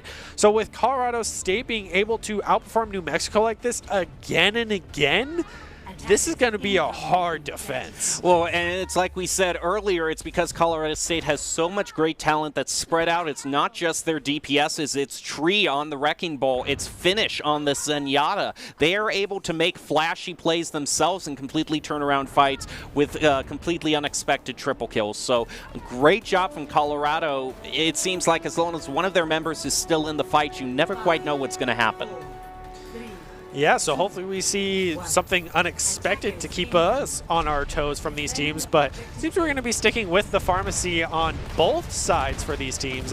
I believe we do see an Ashe, but it's not a pharmacy, but they still have a Mercy, which is definitely interesting. Even the Tracer up on the perch in the corner, just waiting for Colorado State to push in, even knocking the Ashe off the ground, and Tree gets the first elimination onto Valkyrie. This Wrecking Ball is having the day of his life in the back line and even the front line. As Griffin and Kurama get 2 more to answer, but make sure to res back Beef as Finish takes down Kurama. So now Colorado State looking to just take this point very quickly, not even letting New Mexico have a chance to push them into overtime, as Zuba pushes forward with this pharmacy, taking down Yin, taking down the retreating Mercy, as Brighthammer coming back to point as a Baptiste, taking down Tree, surprisingly, as Supra makes sure to get that refrag. Beef getting the 1v1 victory against Griffin. Supra also taking down Kurama, who came dashing back all the way just to get eliminated. That was such a clean and kind of dragged out first fight that Colorado State can just possibly even snowball to the next point, as both DPS for New Mexico swap off. And the crucial thing there was in that final engagement there, it was so drawn out between all the staggers that they got that just fed so much ult percentage over to Colorado State. They're going to have a lot of cool stuff to use here. Yeah, and Tree with these famous mines gets the elimination onto Valkyrie again. First blood, losing your main tank is so crucial, and now with the Barrage taking down the main heals and Finish taking down Yin, Kurama can only answer with the elimination onto Supra, but the Valkyrie's going to come out from Drafty and the Sights from Slagathorn to cancel it out. Beef and Tree pick up 2 more onto that Mercy Echo combo, even demeching the Diva as soon as she touches the point, as Tree gets another elimination onto Brighthammer, and Slagathorn takes down the Baby Diva. That is the fastest snowball from Colorado State that we have seen on Temple of Anubis. Well, great play by the Rams. They're going to drive it to a Game 5.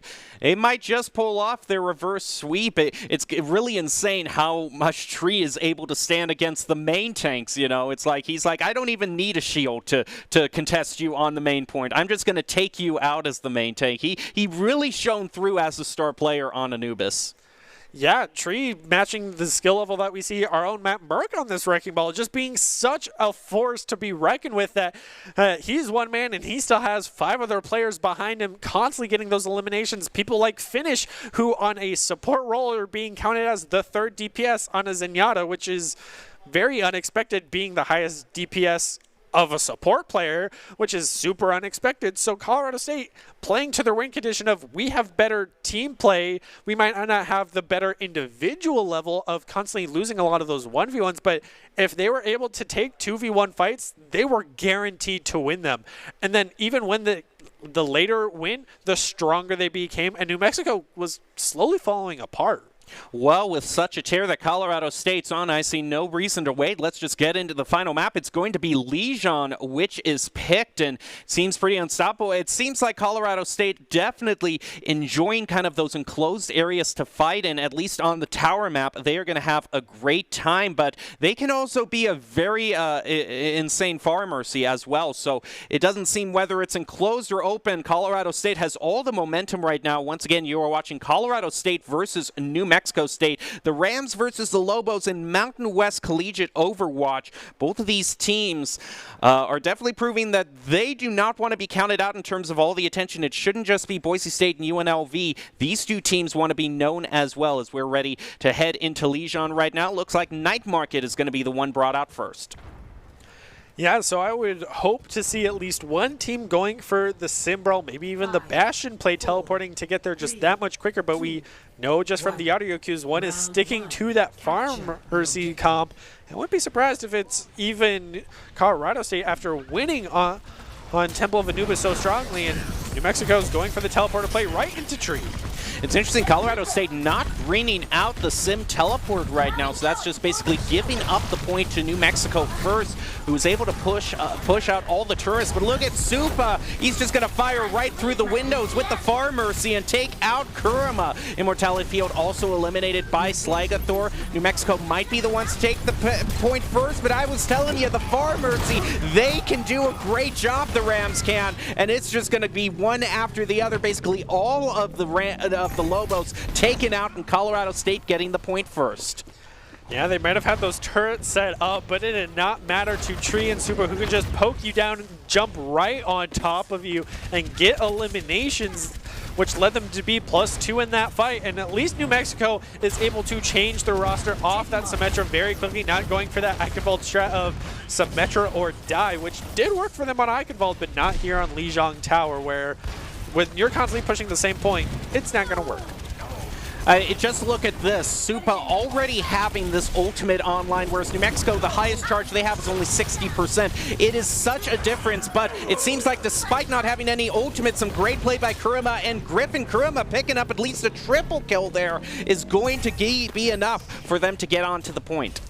Yeah, that was definitely a clean re-engage fight after losing so hard in that first fight. They changed up their DPS, came with it re-engage, and just almost rolled over Colorado State with how well they've performed. But now they have to be ready for the 4 ultimates of Colorado State, almost all 6, because the other 2 are above 80%.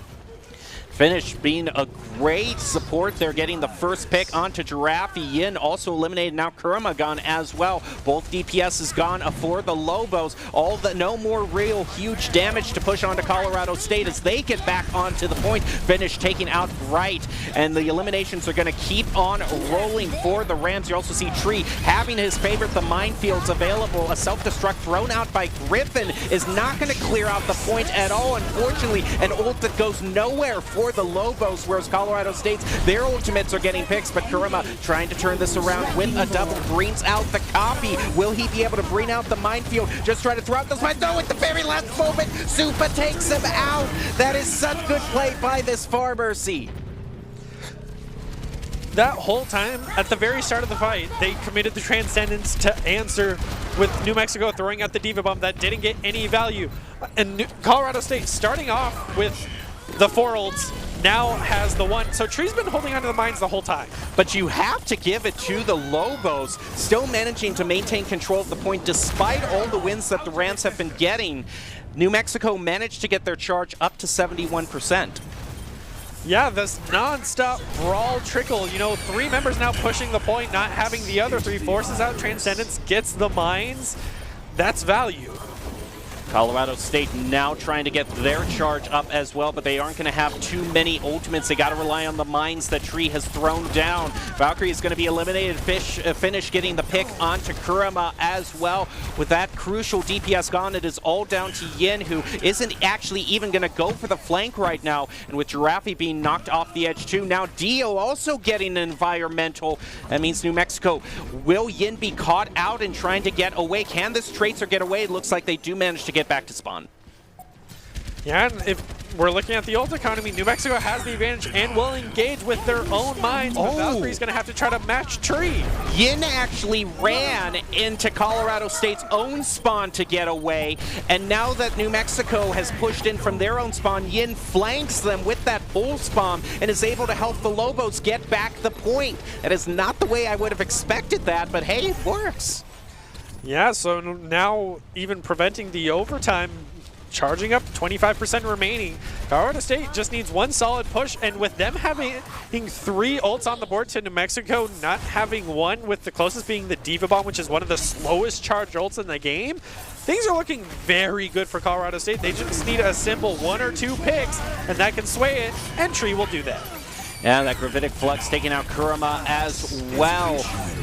That survivability, that transcendence is going to be crucial. Colorado State is basically uncontested, and they can survive through that self-destruct, take out the Baby Diva while she's out of her mech, and that looks like it's going to do it. The Rams might just maintaining the win there, but 99-99 essentially means that this could still be a very close game. Yeah, at the tail end, the mass suicide coming out from Colorado State as the victory jump off the edge, but they played, that was such a close map, probably the closest that we have seen between these two teams of just how back and forth. You mentioned it was practically 99-99 with Colorado State just getting that fair 100, but this back play, as we mentioned, from Yin getting the pulse bomb onto the soldier from his own spawn to go back and hide was fantastic, which allowed the Lobos to retake the point. Again, I need to restate, not his spawn, Colorado State's spawn. Exactly, like the one place you would not expect him to go, he went there to stay alive, to wait for the rest of his team to just go for that pincer maneuver, and it paid off. Here we go. It looks like New Mexico is not going to waste any time. Kurama wants to get a flank with this Doomfist. Colorado State, though, looking pretty good here, throwing down the Immortality Field, looking a little less good now that Yin manages to get the pick. Dio and Beef are eliminated. Now the Lobos look like they're going to be the first ones to push onto the point. Colorado State recognizes they're going to have to reset. Yeah, I'm surprised that Baptiste was able to out-survive the Doomfist combo coming out on him. We'll end up finally falling to the Flame Strike, but he survived very long, and just now capping the point. New Mexico got a little bit too aggressive there, waiting just that much longer. Well, with it being 99-99 beforehand, any sort of ultimate charge that's any point charge that's given up could be very crucial. But right now, New Mexico just looks to be pelting Colorado State through these choke points, using the damp matrix to great effect. Yin also picking up a double. Yeah, Colorado State, I would expect them to swap off the Symmetra here, just being that Ying has so far out-Symmetried you, and you're also going into a Doomfist with a Cole Cassidy, so going to be playing around that flashbang. Kind of an interesting amplification matrix, but immediately swapping off of it so you can't even get the value. But now with Slagathor back on the Soldier, who did very well, and practically a whole team comp swap other than Dio on this Lucio. Kurama now just going to try to make some space with that Meteor Strike. They just have their backs turned to him. He's going to try to take out that Reinhardt. He's now just going to go into the backline right of Colorado State. Doesn't look like he is able to pick up anybody, and kind of going too far into the backline might have opened things up from the Rams here. They're going to just push right past that car wash. There's Slagathor now getting a pick onto Brighthammer. Valkyrie also being taken out, and the Rams getting the toehold they were so desperately looking for, managed to take back the point, and it all leads to just Kurama going a little bit too far into that backline. Yeah, New Mexico got way too aggressive there. We saw that early on before they even capped the point. They were just continuing to pushing to their spawn before even capping the point. But this is control. You need to start building that ult percentage as quickly as you can, and they just were not respecting it. And then DPS push into their spawn, get eliminated, lose main heals, and that's the fight in Colorado's favor. So now they're building ult percentage, holding a bit further back, allowing the ults to come out from New Mexico. Well, they're using 2 of their ultimates, 3 of their ultimates basically at once, and Kurama just tearing through Beef and Dio, no doubt caught out in that Graviton surge that Griffin threw out. That's going to be enough, just a very kind of classic throughout the Graviton surge. Have your damage follow-up. New Mexico takes back the point. Yeah, back and forth, back and forth. Passing that 80% marker means New Mexico is sitting very pretty right now, so we got time for about one more team fight if they want to be able to try to get to that point. Finally going for a different rotation point, allowing them the possibilities to take this away, and with a tire, hopefully timing it, able to pick up 1, maybe 2, at least the one of the main tank, they have a chance. Hey, I'd be happy with that pick right now, and it indeed looks like it's going to be enough for the Rams to get back onto the point. They're going to drop the mines right on the point as well. It's going to pick up 2. Now Colorado State looks like they have taken back the point for themselves, but they are going to have a huge hold here if they want to pull off this reverse sweep they've been looking for. Yeah, they have a definite chance at doing so. They just have to be able to be ready for that Shatter, which can definitely be a game-changing ult, especially with New Mexico being at that 99%. They just need 1 or 2 picks, and they can take it away. So, you know Tree's looking at that backline, trying to find his juicy target to jump down. Look at that. Look at that from Slagathor. That visor just tearing through the health that was dropped by that sound barrier. New Mexico has nothing left in terms of ultimates, and Colorado State manages to hold in a very crucial fight. Yeah, they had that wombo combo of the sights and the gratific flux as the immortality field came down. So he took them right out of it, and even when they came slamming down to the ground, the immortality field had already been burned down by the rest of his team, and Tree continuing to with his wrecking ball shenanigans as they're just trying to push through that spawn door. I mean, Tree is very close to his minefield. If he can charge it up and then just drop the mines, that would be such a crucial time to just take the point away from the Lobos who are trying to retake. He does get his minefield online. He will no doubt drop that at just the right time. Slagathor also poking with a lot of damage, and there it goes, the minefield right onto the point. New Mexico can't push on, and Supa picking up a double. What a hold by the Rams, and a reverse sweep on top of that. Can they close it out now? Great deny by Kurama on that tire. As soon as he drops down, just left clicks, and there it goes. But Slagathor getting a double. Make that a triple. That might be it. That is indeed it. The Rams pull off the reverse sweep and win against the Lobos.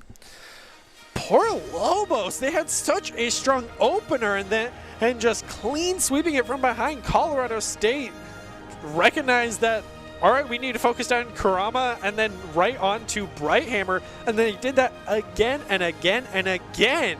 And Tree just got his momentum going on Wrecking Ball and was unmatched. So Colorado State, a very well-deserved win. All right, well, if you want to join the Boise State esports family, Boise State is always looking for top talent along with good grades and eligibility to join our esports team and production roles as well. Go to boisestate.edu/esports for more information.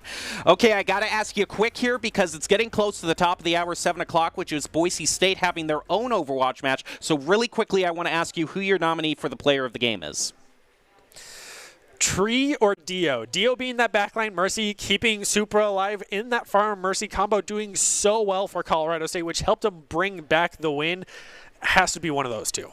Yeah, it could be. Colorado State had so much talent spread out across all of their teammates that it really could be anybody. I would definitely give it to Tree. Finish also, despite being a support, was basically a third DPS for the Rams, so he was able to pick up some great plays as well. We are going to see who takes it away, though, and it actually is going to be Yin, who did such a good job, was really kind of the second. We were talking so much about Kurama, but Yin was a sleeper DPS that when you weren't paying attention could really tear through your team.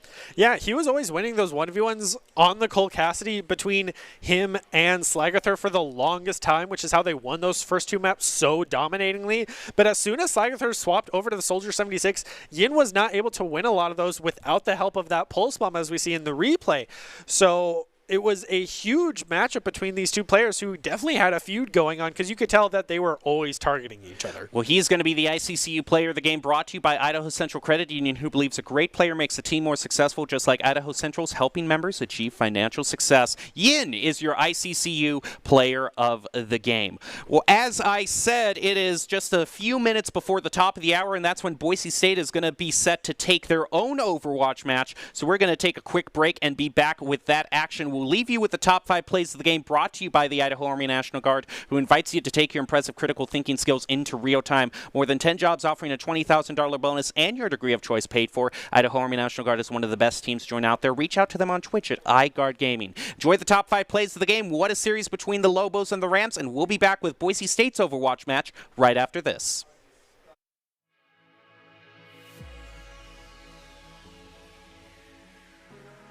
In the future, that it really is a dependence on whether Finish does have that rally online that they're able to try to push through these choke points. Unfortunately, Slagathor, it seems like the flank attempts from both of the tracers for both these teams have been caught out early, and right now Kurama's going to try his own flank here, quickly runs away. Yeah, the Doofus came because of the spawn advantage from Colorado. Oh, but a great shatter coming out from New Mexico will give them the advantage, as Dio's going to bring out the sound barrier to keep his teammates alive, and a great Deadeye once again taking down Brighthammer, and Beef is going to come out with a triple onto so many members of New Mexico that is a reset. We're probably going to see a lot more attempts for good ultimates be brought out right now. And there goes the Shatter, but it goes right into the shield that the Sigma places down. And the Transcendence is going to, by sure, keep the Rams alive through any damage. Look at Yindo with that triple Deadeye. What a crucial play from the Lobos. Colorado State not expecting. Ball is definitely what you need, but you don't have that very much time until he comes back in. The sides is exactly what you need to answer the Valkyrie coming out from Giraffe as Super gets the first pick onto Ying. Since Tree has already come back, make that the second pick as he also takes down Kurama. That's no DPS for New Mexico. Quickly followed by Valkyrie and Giraffe getting taken down by a great barrage in the back. Clear out the point at all, unfortunately. An ult that goes nowhere for the Lobos, whereas Colorado State's, their ultimates are getting picks, but Kurama trying to turn this around with a double, brings out the copy. Will he be able to bring out the minefield? Just try to throw out this mine, though, at the very last moment, Supa takes him out. That is such good play by this Farmer seed.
second chance, trusted you again.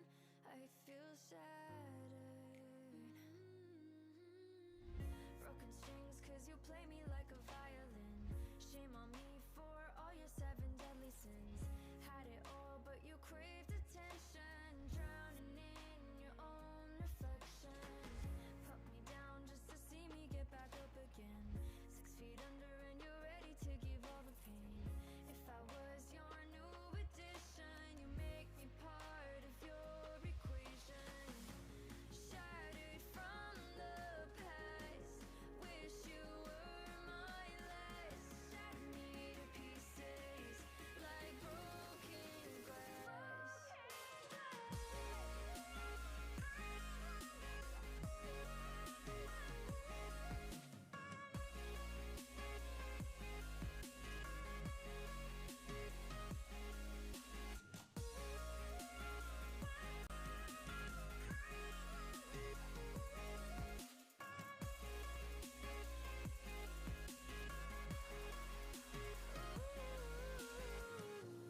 Frozen looking at pictures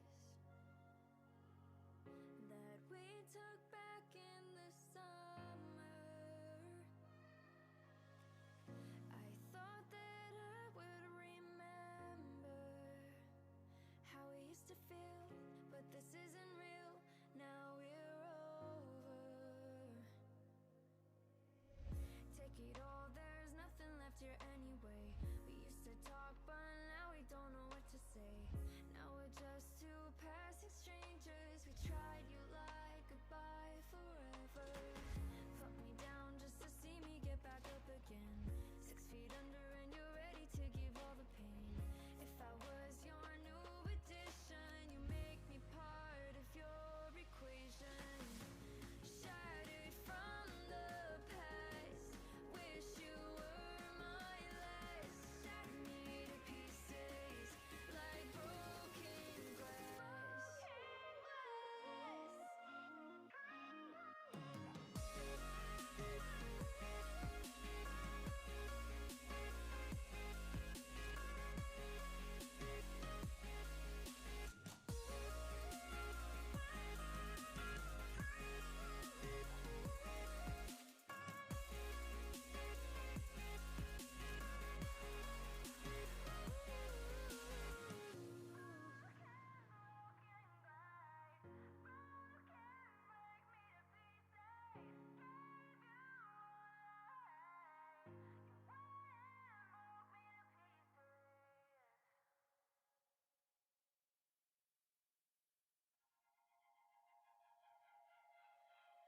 Came from a broken home. I've seen so many people go.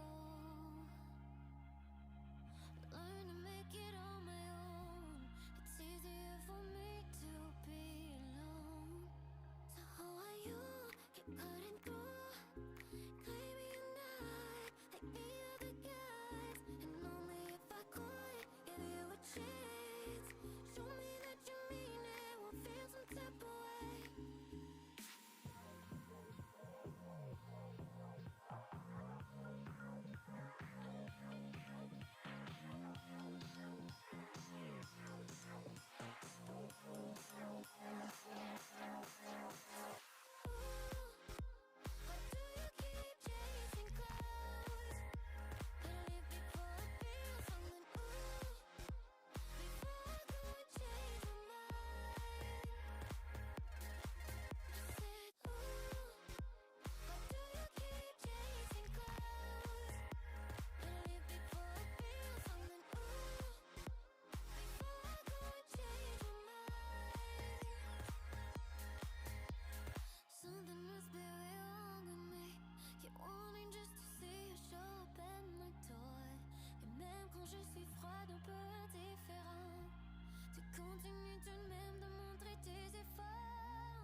Welcome to the Boise State Game Pants Esports Arena. You're watching Mountain West Overwatch collegiate coverage. Boise State is ready to go into their match against New Mexico State.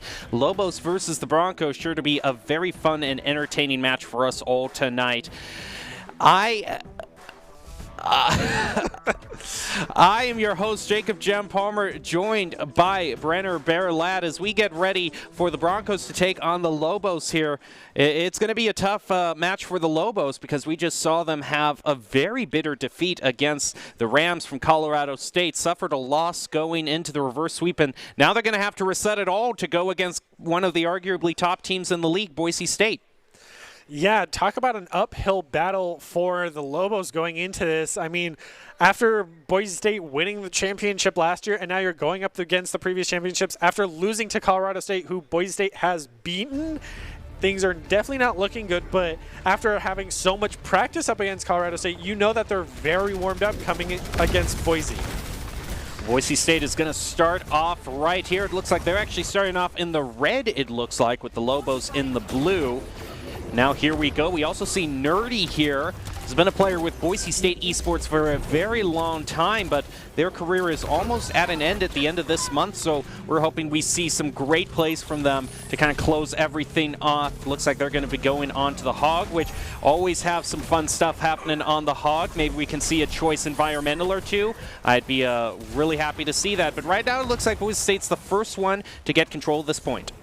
Yeah, they got a ton of those picks really early on. We saw right at the tail end, getting able to pick up one, make that two, taking down Frost on the Echo. Just trying to swing in their favor as Brighthammer still on the support, but no longer on the main support. Able to pick up two, actually taking down Plato and Nerdy. He is able to cap the point with Boise only getting that 24% and Chosen not even able to get away. And unfortunately for the Broncos, that is a nasty stagger as well, with Chosen being taken out. So Frost is going to be the one to kind of maintain this soft reset, trying to get some chip damage here while the Broncos get ready to fight again. Yeah, and it's going to kick things off with Yin once again getting such an early first pick, this time onto Frost on that Echo with no pocket mercy, and a great gratific flux coming out from Plato, able to set up a lot of members, but will not lead to elimination until he takes down Yin. So that is definitely the +1 that Boise State needs, especially taking out that Deadeye out of the picture, and Gucci taking out the Immortality field with the Amplification Matrix should lead to elimination, but it seems like New Mexico is simply going to line of sight it. But Boise State so close to so many ultimates is going to be able to get the Transcendence out from Brighthammer, trying to keep as many teammates as they alive. But C6 will end up falling quickly, followed by Chosen taking down Valkyrie. Yin's able to get the refrag onto Chosen as Karuma takes down the duplicate, but Frost is able to take down Brighthammer. And a great Deadeye to take down Nerdy as Gucci takes down Chosen. It is back and forth between these two teams, but it seems Boise State is barely going to be able to edge out New Mexico as they get the 2 pick from Plato onto both DPS. And the wave from Plato as well, and he's going to be able to start this off so well. They actually have 2 great kind of CC ultimates to kind of keep New Mexico off of the point here. So either it's going to be this Gravitic Flex or this whole Hog that's going to be brought out. It means New Mexico's going to have a tough time stepping onto the point for this next fight. Yeah, now kicking things off with the Supercharger, and Boise State answers it with their Rally. But make sure to take down the Supercharger so quickly with Chosen using those hero rockets. And another 3-man Gratific Flux, setting up the members for Nerdy to go right in with the whole Hog. And Plato even gets the elimination onto Valkyrie as Frost ends up falling through the center. Chosen comes in with the sights and gets a triple, making sure that New Mexico is not going to be able to leave their spawn, poking them as they're walking out. Yeah, it looks like he actually managed to catch New Mexico out in a rotation that they were making, because he kind of took a flank route there and just kind of, it seemed like, ran into 2 members of the Lobos. So now New Mexico here is going to at least, they're going to have more resources this time than they did last time. So maybe with this Flux, they can catch Boise State out, and we'll see how well they aim it. Yeah, making sure to poke them as far as they're pushing, and so Gucci's going to initiate with the Amplification Matrix, making sure they can buy that much more time with only 10% remaining. Should be able to hold this, but New Mexico does have the tools, and they're going to go right in with the Gratific Flux, able to pick off Nerdy, quickly followed by taking down that Immortality field. Now Transcendence coming out and their own Amplification Matrix. New Mexico is pushing right into Boise State, able to take down Frost, Gucci, and Asu and Plato. trying to go for that team wipe, but 2 members were able to survive thanks to the respawn timers. Boise State is only really going to have 1, maybe 2 fights, though. No, it's going to go past 80%, so that's really only 1 team fight they have left. We see a swap also be brought out by Nerdy, so Boise State is instead going to go double shields here, kind of mirroring New Mexico here. It's really going to be the DPSs that determine what's different in this fight.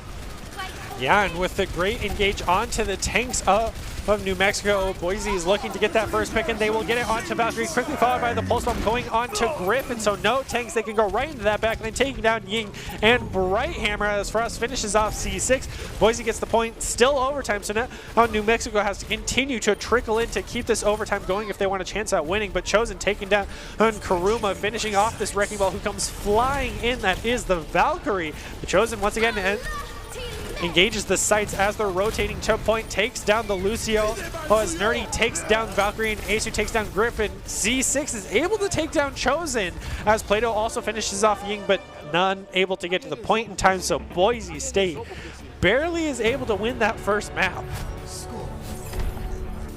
Ooh, just by the skin of their teeth, but it looks like they managed to do it, as we're going to see a replay here kind of go over Boise State just managing to hold on to the point at a very crucial time. Chosen bringing out that visor and just not really allowing any of the Lobos to even get to the point with it. Yeah, Broncos played that very solid. Once they had the point, they made sure to push up and constantly poke the Lobos down as they tried to rotate to the point, and just trickling in, trying to stagger and just keep themselves in the game, more unable to do so. So now going over to the Lighthouse, hopefully they can play this a little bit differently. This was a spot where we're looking back at Nerdy's career. Nerdy had a great way to kind of deal with a Far Mercy here by using the self-destruct off the edge of the map. I'm sure that's one of the replays we'll see when we're honoring them later on this year. But right now, not going to bring out the Diva for that self-destruct. Instead, is going to be going with the Zarya. So we'll see how that works out, because Boise State's the one to use the Far Mercy. Yeah, gets first blood onto Valkyrie, so down a main tank. New Mexico is already going to have to play much further back, unable to really contest the point. Boise State needs to make sure to also get on the point and start capping it to build that percentage. But instead, Karuma takes down Chosen very early on, not having the pocket mercy of Asu to keep himself alive, so possibly this might be a battle mercy, as he was actually on Frost of the Echo, so he has 2 targets to focus. It seems this Echo is paying off as he gets a 2-piece onto Karuma and Brighthammer, quickly followed by Valkyrie falling. But Yin is able to get the refrag onto Nerdy, as well as Griffin taking down Gucci. Asu is there with the res as Plato gets the elimination onto Griffin, so it still concentrates, but now Boise State has capped the point and is up to 20%. Yeah, kind of a new addition to the Boise State lineup is going to be Gucci Gilbert here. So we'll see how they do filling that BAP role. Right now, though, look at that. That pulse bomb is just going to be used to take out the immortality field. Yeah, and even going for the 2-piece onto the Valkyrie and Brighthammer. It seems this BAP is on the DPS roll, so it's all eyes on Asu to do the healing, but he might even be going Battle Mercy. So Boise State is going for all-out aggression as Plato gets the melee onto Griffin.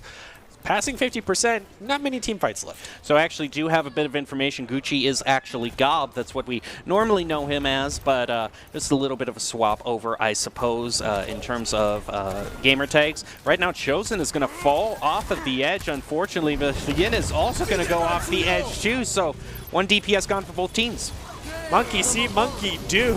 Oh, but now Monkey's angry and is going to go for the Primal Rage right onto the point. That was a perfect lineup for my saying, as Nerdy is able to demech Griffin, but Frost is able to secure the elimination onto the Baby Diva, quickly followed by Valkyrie with the Primal Rage, knocking Nerdy off the edge, and a great EMP is going to end up landing onto the 2 members of Boise State, of Plato and Gucci, but only Plato will end up falling to the Yin, but New Mexico still having the 5 members live is going to be able to finally secure the point as Frost gets the elimination. Boise State, even being down members, will continue to fight as the duplicate onto the Tracer did come out, but he did get hacked, so he's not able to capitalize it and will get eliminated by the Yin.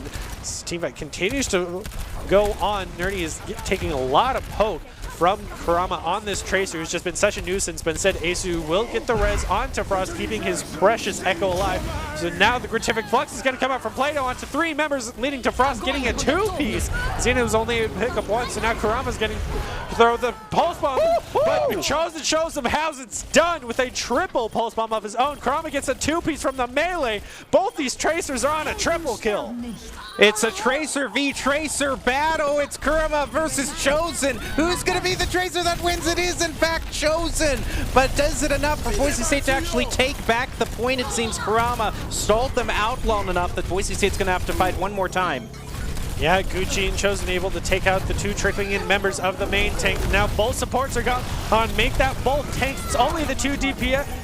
Lucio's trying to speed back as quickly as he can, but 92% and closing. Nerdy even able to finish off the retreating Yin trying to jump off the edge. That might be it for control as Boise State pushing, getting aggressive, and secures control. Yeah, that was actually a very crucial pick that Nerdy pulled off there. That was really the only member of the Lobos that was near the point and would have been able to contest it. So getting that stagger, very good play by Nerdy. And it seems Plato will get play of the game on his Sigma, who had so many Gratific Fluxes, constantly getting 3 members, even the elimination sometimes. So, of course, we see Frost falling off the edge there. But this is where Chosen came in with the sides and cleaned up shop. Great play by Boise State. Yeah, Boise State looking to start this off right against the Lobos, but I gotta say the Lobos really look like they are going to give the Broncos a fight as they were able to take some team fights there. Well, proud sponsor of Boise State Esports is the Idaho Army National Guard, who invites you to take your impressive critical thinking skills into real time. More than 10 jobs offering a $20,000 bonus and your degree of choice paid for. Idaho Army National Guard is one of the best teams to join out there. Reach out to them on Twitch at iGuard Gaming. Well, now it looks like we're going to head into the second match. I think that we will take a short break between these maps, give the Lobos a little bit time to think. If you were to choose a map, what would you choose? I'll just ask you very quickly. For hybrid, I would love to see Blizzard World, actually. Since we've seen so much Eichenwald, change it up. Well, we'll see if that's the case. We'll take a short break, be back with more Boise State Esports. Don't want to go away.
Visit NationalGuard.com to begin your guard adventure.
Welcome back to the Boise State Game Pants Esports Arena. You're watching our coverage of Mountain West Overwatch featuring Boise State going up against New Mexico, the Lobos versus the Broncos. And right now the Broncos have gotten their first win, looking to continue their victory tour of the Mountain West tournament. We're going to see if they can do that. So we are ready to head into the second match, which is going to be hybrid. I'm your host, Jacob Jim Palmer, joined by Brenner Bear Ladd. And overall, the Lobos look like they might actually be able to give a fight to the Broncos because they managed to take a good number of team fights despite Boise State's win. Yeah, they were definitely coming out the gate very aggressive with matching the veracity that Boise State did. And as you mentioned, they won a couple team fights and were able to get a lot of percentage on the point. The first map on Ilios, they got to the 99, so they were neck and neck, but Boise State very much brought it back and got a much closer of a clean sweep on the second point of Lighthouse. So now heading over to hybrid, I expect it to hopefully be a much more closer and maybe even get past the first control point if they're able to cap it. And especially Kurama, the DPS for the Lobos. It looks like it's going to be back to the old favorite Kings Row for hybrid, but Kurama still being such a crucial DPS and a real threat against the Broncos. And that actually gives us kind of the opportunity to look at the overall lineups for both of these teams here.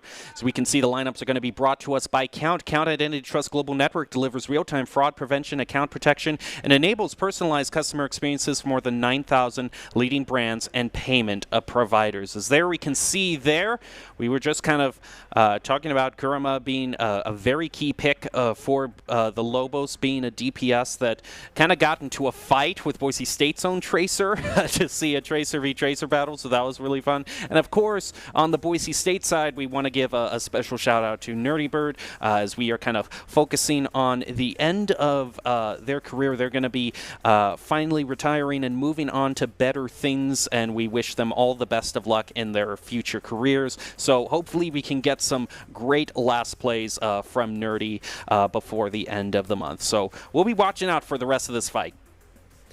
Yeah, and on Kings Row, it can definitely happen, especially with Boise State's past. They've had some very cheeky plays, and we've seen so much Eichenwald in the past.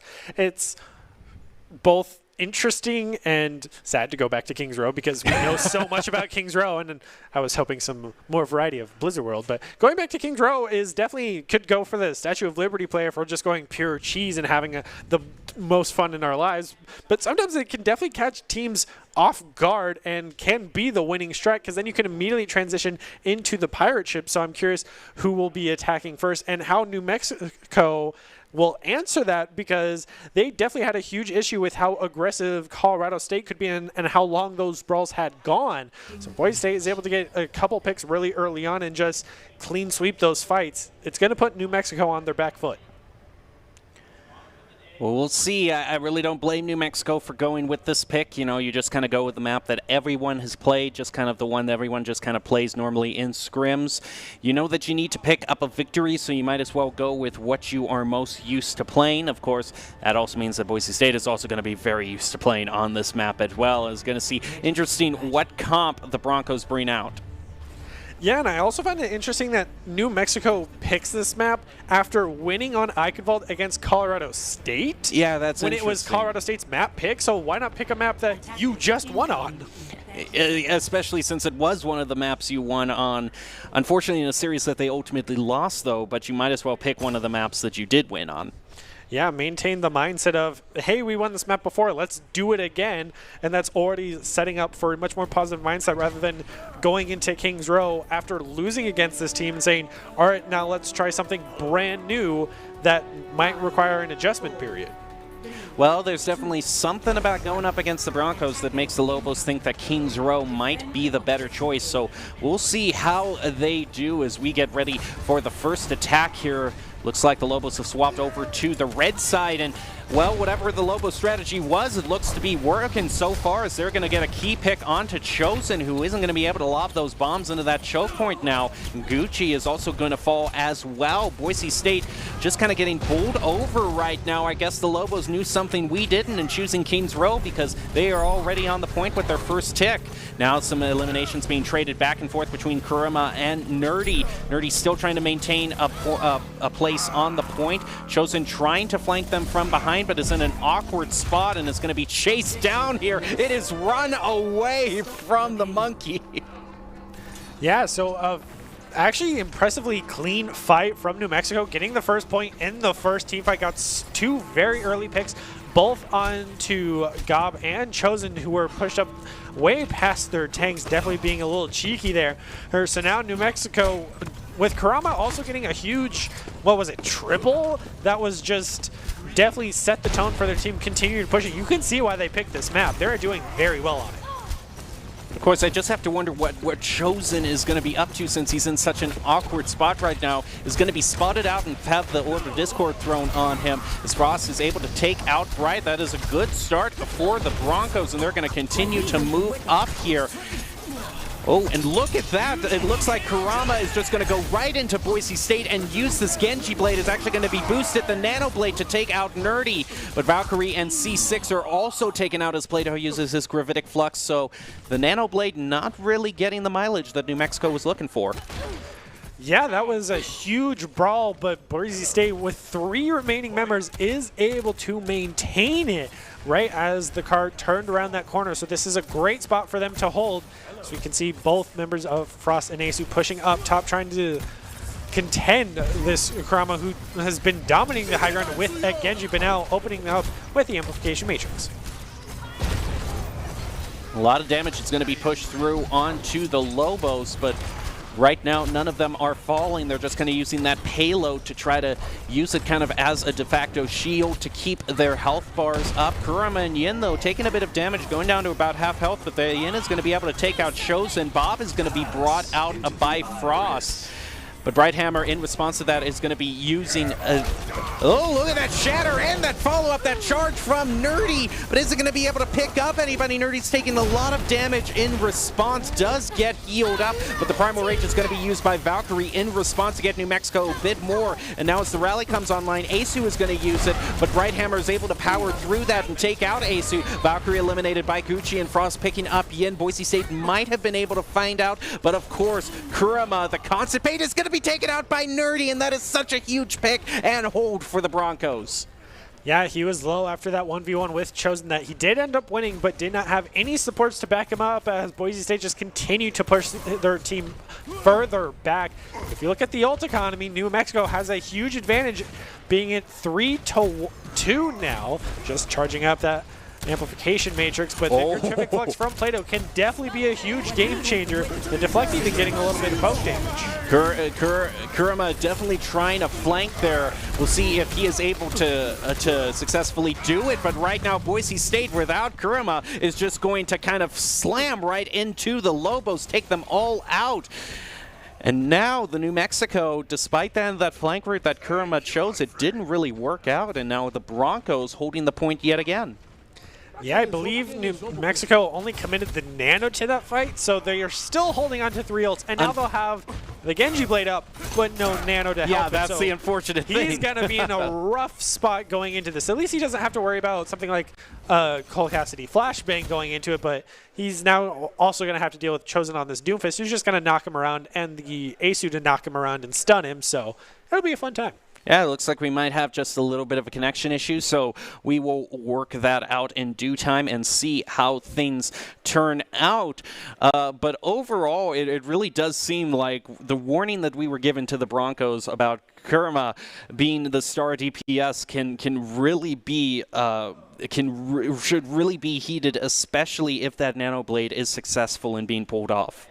Yeah, they're definitely looking to win this next team fight, seeing as C6 had burned the Nano in the previous fight, and they ended up losing it, seeing as he was the only one to commit an ultimate, whereas the rest of his team just kind of gave up, it seems. They definitely could have pressed Q there and had a chance at winning it, but Kurama was off on the 1v1 against Chosen, which he ended up winning, but did end up getting picked off by Nerdy right at the tail end. So coming into this next fight, they do have the 3 ultimates, but they're going to have to watch out for that Gratific Flux coming out from Plato, because he's been grabbing multiple members in every Flux. Well, despite all the advice we are giving, this would probably be a good time to review Doc's keys to the game in Overwatch, and that's never to take a fair fight, and that means to take fights fights in unexpected places, when your opponents are unprepared, and when you can have ability advantages. Those are Doc's keys to the game, brought to you by Drop In Gaming, the premier online platform for gamers who seek competition.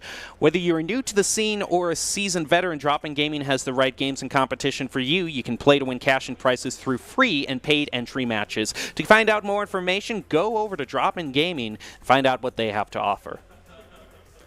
So now just kind of an interesting position there, just kind of an unexpected pause there, but I find it very interesting that Boise State is looking like they might be able to hold the Lobos, because so often we don't see a hold before the first checkpoint. It usually, if the team manages to take that first point, it usually goes to the end of the stage.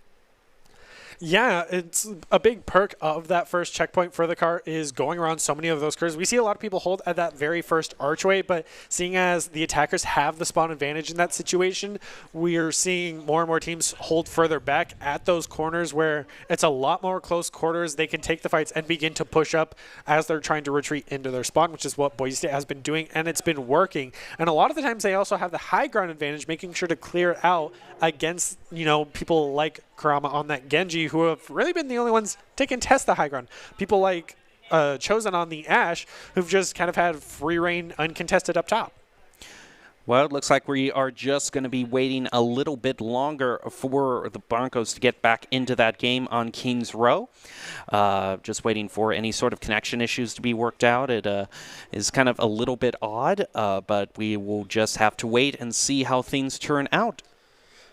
Yeah, as we all know, Blizzard is that small indie company, so there will be bugs and issues, even though this game has been out since, 2016? Something like that? So it is definitely something that we have come to expect. Well, it looks like we're going to take a short break, kind of work out any of those bugs, but we will be back with this fight against New Mexico, so you're not going to want to miss it. Please stay tuned.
Visit NationalGuard.com to begin your guard adventure.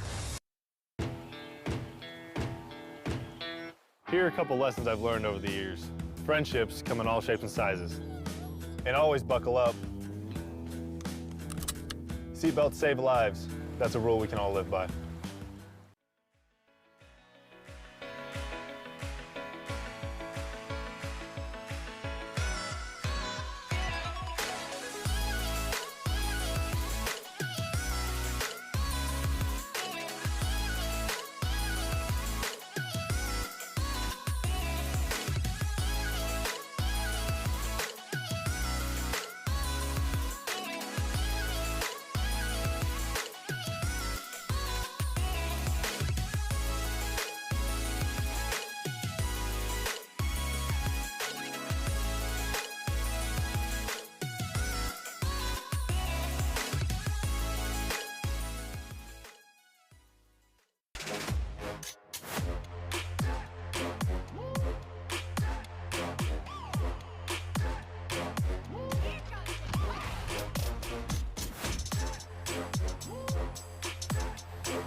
Welcome back to the Boise State Game Pants Esports Arena. You're watching our coverage of Mountain West Collegiate Overwatch. We are currently in the middle of a broadcast of Boise State versus New Mexico.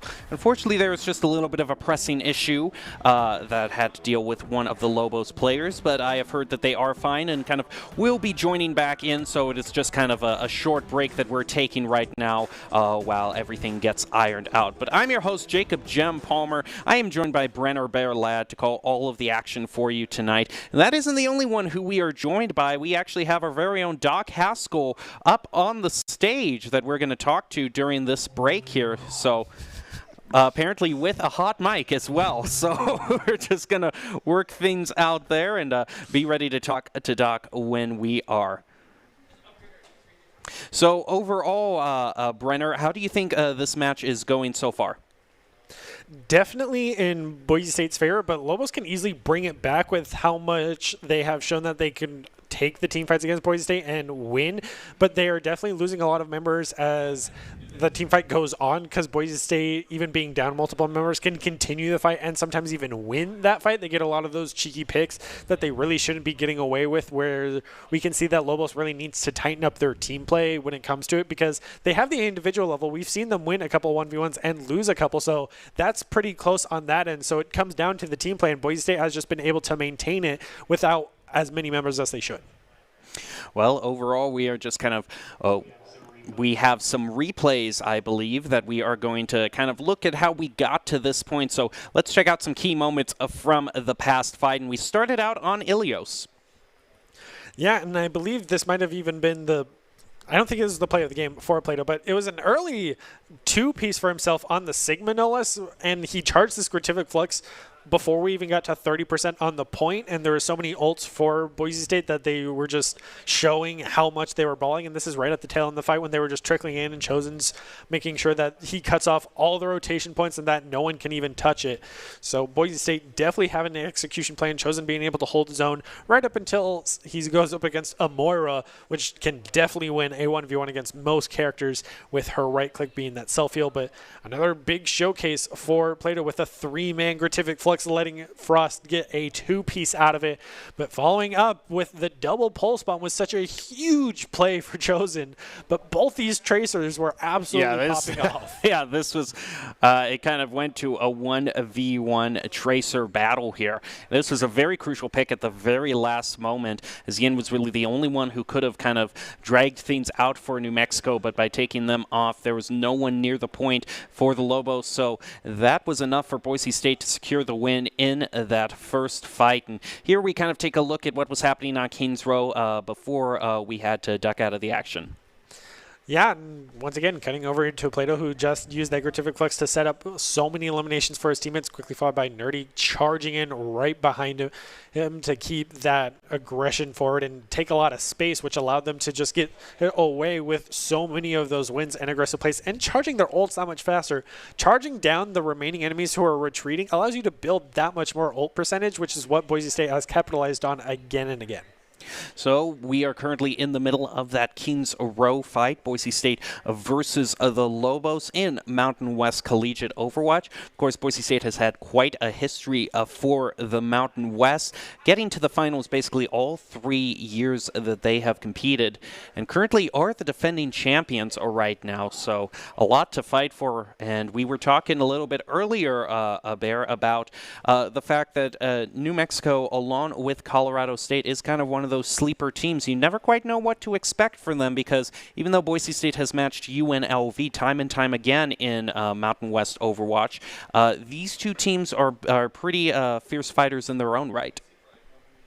Yeah, they have definitely proved that, especially with taking the first 2 maps off Colorado State, doing very well, and then they sadly were reverse sweep by Colorado State. But you can tell they have a very strong initial push. They are putting up such a strong fight for these 2 maps right off the gate, so I expect that to continue going forward, because it seems that the longer it goes on, the more they begin to fall off, which is an issue with a lot of these players is fatigue setting in, which is something you always have to keep in mind. Well, it seems both teams are definitely going to have a bit of time to kind of relax here and take a few breathers. We are just waiting to hop right back into the action. Before we do, though, we just kind of want to give you a recap of how things are going to work. This is a 6v6 competitive, best of 5, and the order of maps chosen is Control, Hybrid, Escort, Assault, and then Control again should it go to a Game 5. No hero ban, so everyone is available to play at this point. But overall, we really have to say a big portion of the Lobos strategy seems to be the threat from their star player Kurama on the DPS. So how do you really deal with a very aggressive DPS? How do you counter that? I mean, if he's going to be over-aggressive, you wait for him to dive you and collapse right on top of him because you know your tank players can hold the front line. They've been doing so again and again and again. Plato has not had an issue just eating up as much projectiles as he can to get that overshield to just stay alive in the front line with the Sigma. And same with Nerdy on the Rhine. She just has to swing and hold up her shield, and she won't take any damage a lot of the time. So now going into a really aggressive DPS, it's just going to come down to the supports and the DPS to match essentially a 1v4 situation, so they just need to play close together. Well, I have been talking about the Boise State's history in the Mountain West overall, and we actually have a video to kind of recap some of Boise State's past greatest moments in the Mountain West. So while we wait to get back into this game, let's take a look back at Boise State in the Mountain West Overwatch.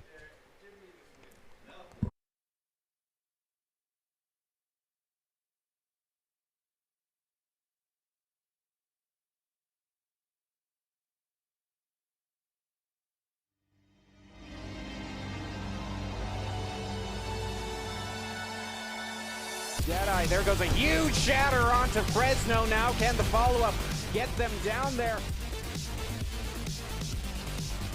Worked out. Well, Plato certainly not thrown off there by taking out Saguru and Sliver as well. Boise State, look at that shot, though, onto Tracer there. Both teams are still even at 5. There's the pick onto Saguru. Goblin getting a double, coming through in clutch with a triple for Boise State. That is a huge hold there.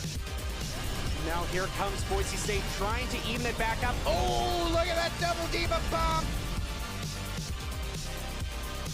Only Fresno State does the same thing as we get that Riptire to start. Whoa! And a huge double kill. Who's going to come out, plus a 2-man shatter onto both tanks for UNLV. They'll both get booped off the edge. Arma's got to hold on to it as he hit a huge rocket barrage. That's going to be a double onto Wild Wing and QWERTY through the windows here. That barrage there is going to pick up a double, and they're going to burn their Blizzard for nothing there. Taking fairly low. There's the EMP going to land on the 5. They'll trade off 1 for 1. QWERTY's the next one to be taken out of the mech. He'll get burned down as well. Going to be using, they're bringing out the Nano Blade combo, but he gets hit with the Sleep Dart. Being able to hit that Sleep Dart onto the Nano Bladed Silk, who gets taken out by Plato. Fresno State has a huge barrage coming through with a double there from Goblin. Not by a flame strike though, but Pelt evens it up by taking out Shishame. Now Bully Hunter and Robin also eliminated. Boise State is still 1 up, now 2 up in this fight. It isn't overtime. They focus down to Guru. That's it, Broncos. Using that primal rage from QWERTY there. And there goes the Diva back. Boise State, you have taken down Goliath. You are the Mountain West champion.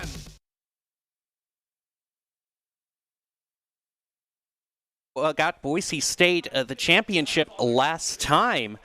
And they currently are the defending champions for the Mountain West, certainly looking like one of the top teams in the 2022 season. So they definitely have a lot to defend and a great history in the Mountain West. They fought for that title so many times, and they finally got it last year. Yeah, UNLV has as we talk about again and again whenever we do this Mountain West, the rivalry between us and UNLV has been stronger than ever. They won the first 3 years. Then we finally came back and beat them last year. And then not even last week, we were able to beat them again, which was such a huge moral victory for us of just, it wasn't just a one-time thing. We are finally have surpassed that level, and we can continue that going forward. So hopefully we can maintain this championship for this semester. Well, as you kind of saw there, we saw a view of the stage, and joining us up on the stage is our own Doc Haskell to give us a little bit more information while we wait for the match to regain. Doc, what do you have for us? Well, I got a couple things. A microphone that works properly is definitely one of those things. That's a Nerd, plus. Can you stand with me real quick? You don't need to mask your plan.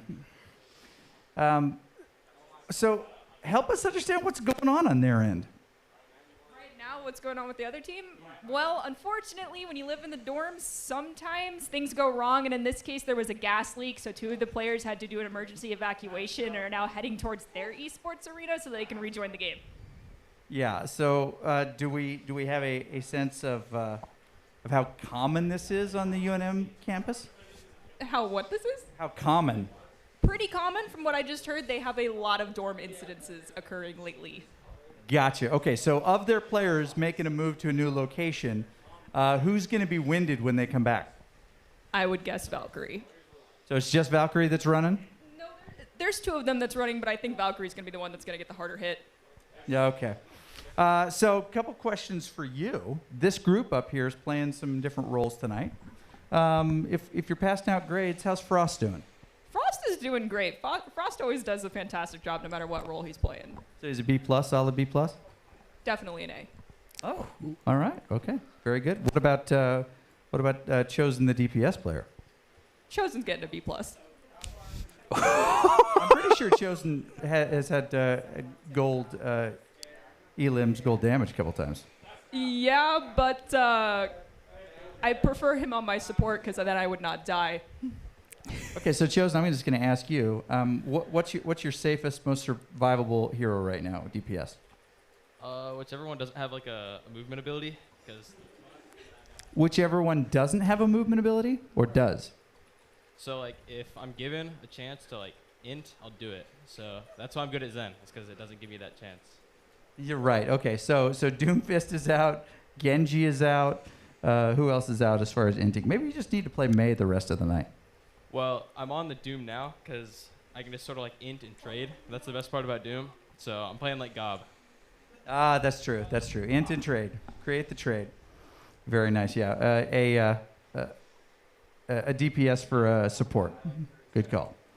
Okay. Well, hey, we're just kind of killing time up here, getting ready to go, and we'll throw it back guys on desk unless you've got any questions for this crew. Now, I just find it interesting that when given the chance, every member of the Broncos team is taking the ability to casually throw shade at each other. So I'm glad that the team spirit is alive and well up there on stage. These folks are having fun, and honestly, I mean, Gob's looking for. Well, I think he may even be ordering it now. They're in his theater seat down there. Maybe ordering himself some dinner. Yeah. But, there are a lot of worse places to be on a Friday night. Yeah, I suppose so. That is correct. Also, I got to say, thank you.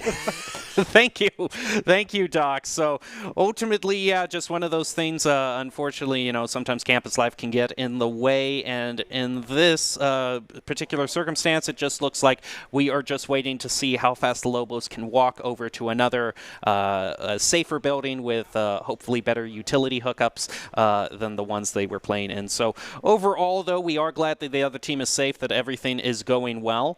So we will probably just wait a little bit. There we go. We get a live shot at Gob. So overall, we were wondering if he was ordering anything. What would you order this time, Bear?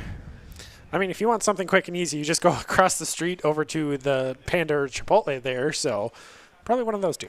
Yeah, probably something there. That would certainly be the quickest. But it looks like we are still just waiting for everything to pick up. I think we will probably take another break and then be back when we get word that the Lobos are back online. So please stay tuned.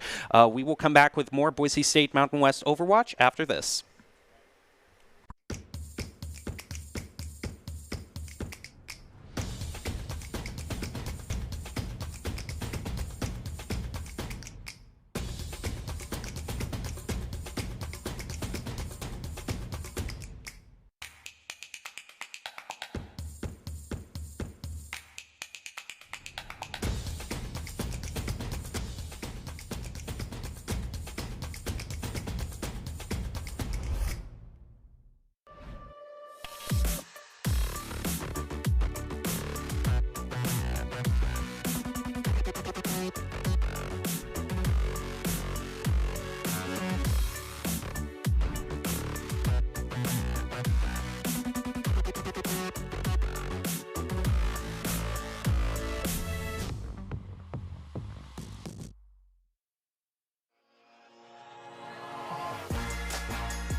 nationalguard.com to begin your guard adventure.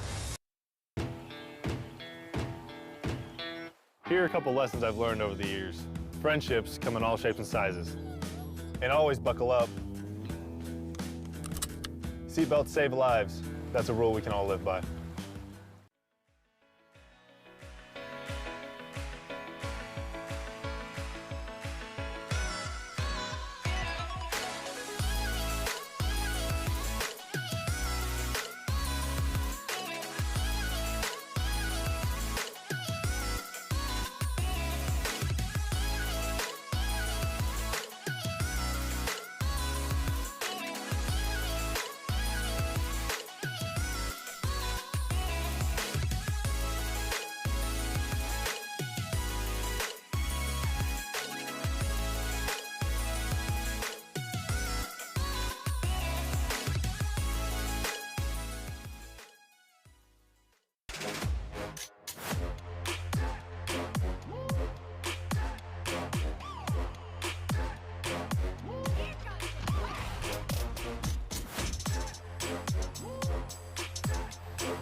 Welcome back to the Boise State Game Pants Esports Arena. You're currently watching our coverage of Mountain West Overwatch games featuring Boise State and New Mexico.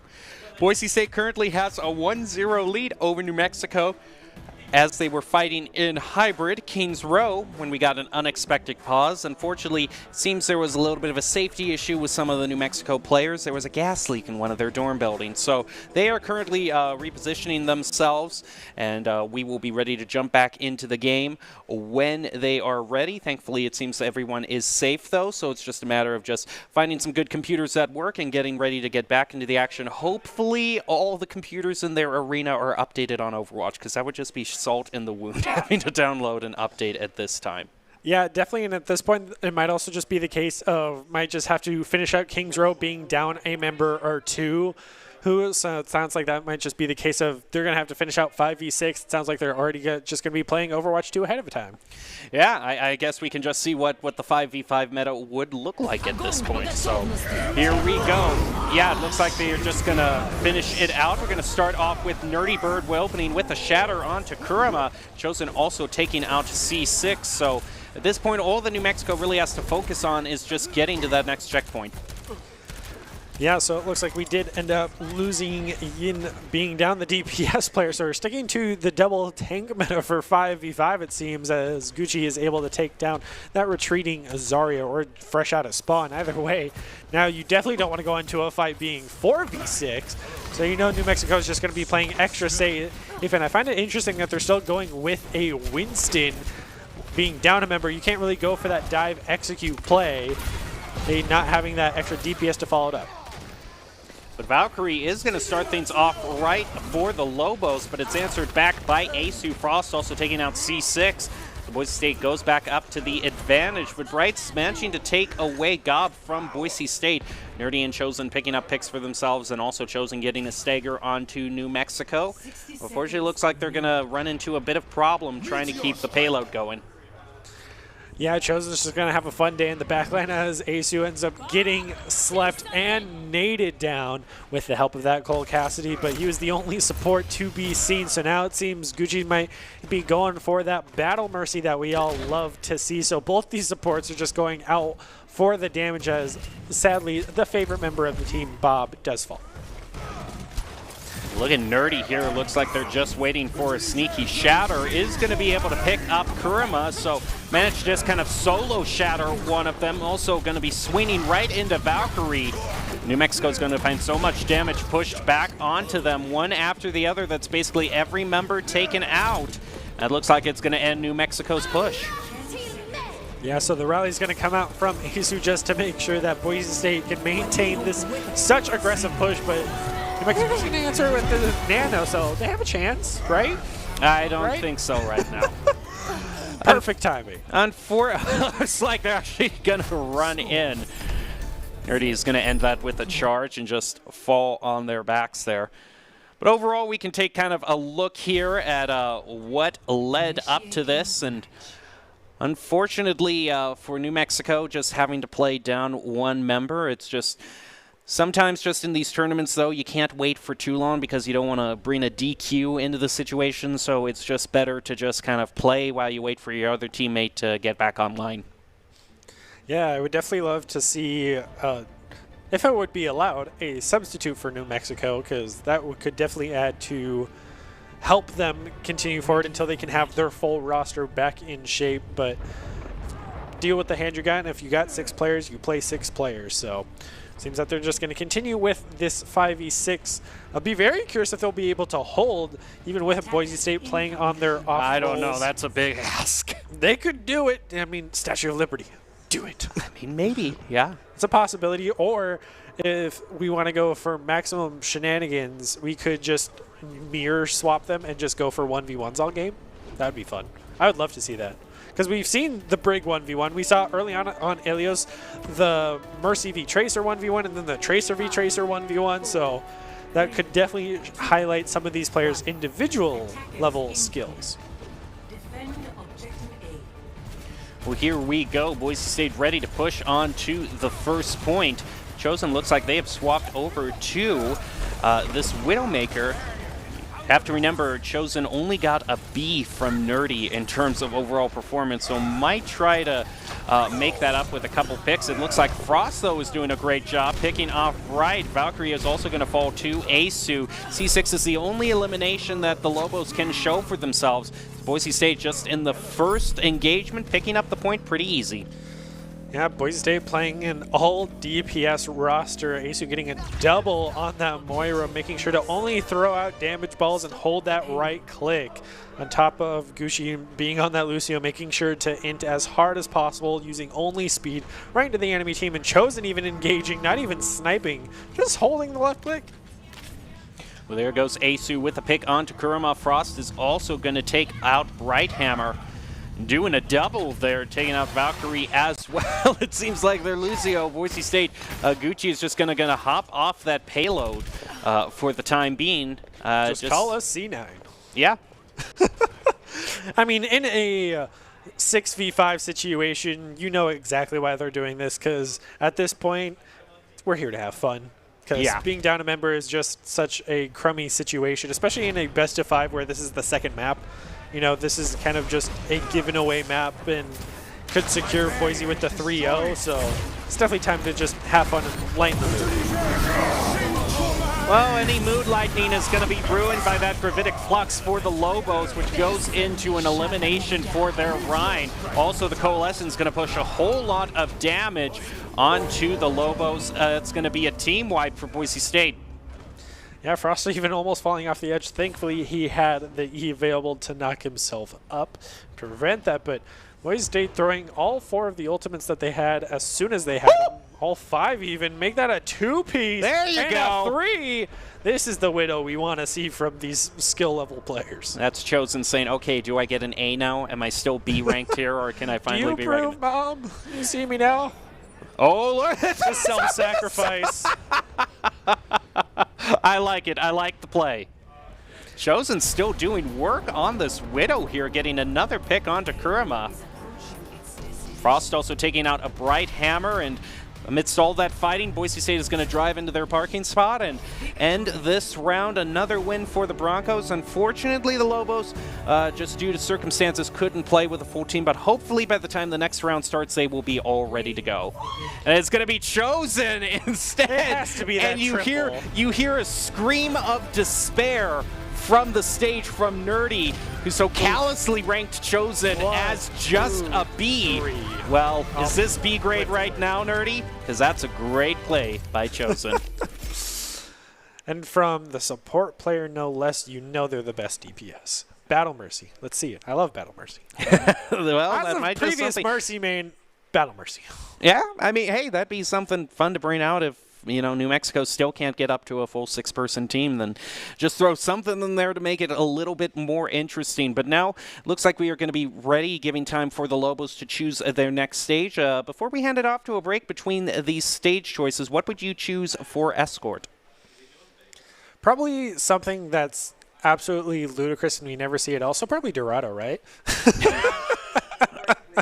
I mean, it's what we see most common, and it's definitely something that I think the Lobos could capitalize on, but it would definitely be not the best pick because how often Boise State plays it. But then again, going back to something like Havana, where they had definitely struggled with going up against Colorado State, I hope they don't pick that. So maybe even something like Rialto, where they could try to hold them very early on and go for a lot of those environmentals, since both their tank players are still in the game. So it seems we're just going to hang around right now and just be ready to jump into the next round when it starts, just considering all the delays that we have. So now New Mexico getting their choice to choose Escort. Boise State's still technically up 2-0 in this overall fight. So now, but New Mexico should know more than any other team that you can't count these things out because reverse sweeps can happen. They had one earlier tonight performed against them by Colorado State. So now maybe it's their turn, and they're going to start out on Dorado. So that seems like that is the choice.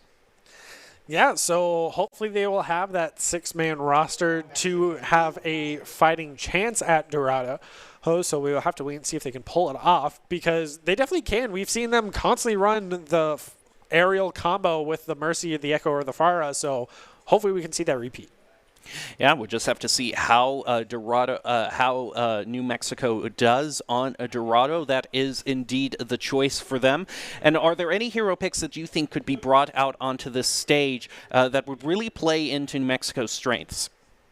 I mean, with how aggressive they have been trying to prolong the fight or even end it early for that matter, either way they wanted to go, I think for Dorado, you could easily see the aerial that I touched on already with the Mercy combo. You could even try to go for the Reaper if Boise State is trying to hold the high ground, just teleport right on top of them and begin that brawl, because we know the Lobos love brawling early on. They did it against Colorado State and won multiple of those fights. So trying to go for those high damage in your face, brawl it out, get the ults charged as fast as you can, could definitely work in their favor. Maybe even going for like a symmetric TP if Boise State's holding that high ground for the defense. But if they are defending, they might want to play a little bit further back, something like the Hanzo or the Ashe, and just try to burn them down and poke them down. Well, if you are going to go with that more passive strategy, then you have to be ready to actually be accurate enough to get the picks, because being a bit too passive can give a lot of ground up to the team around this first bend here if you play from this high area that we're seeing right now.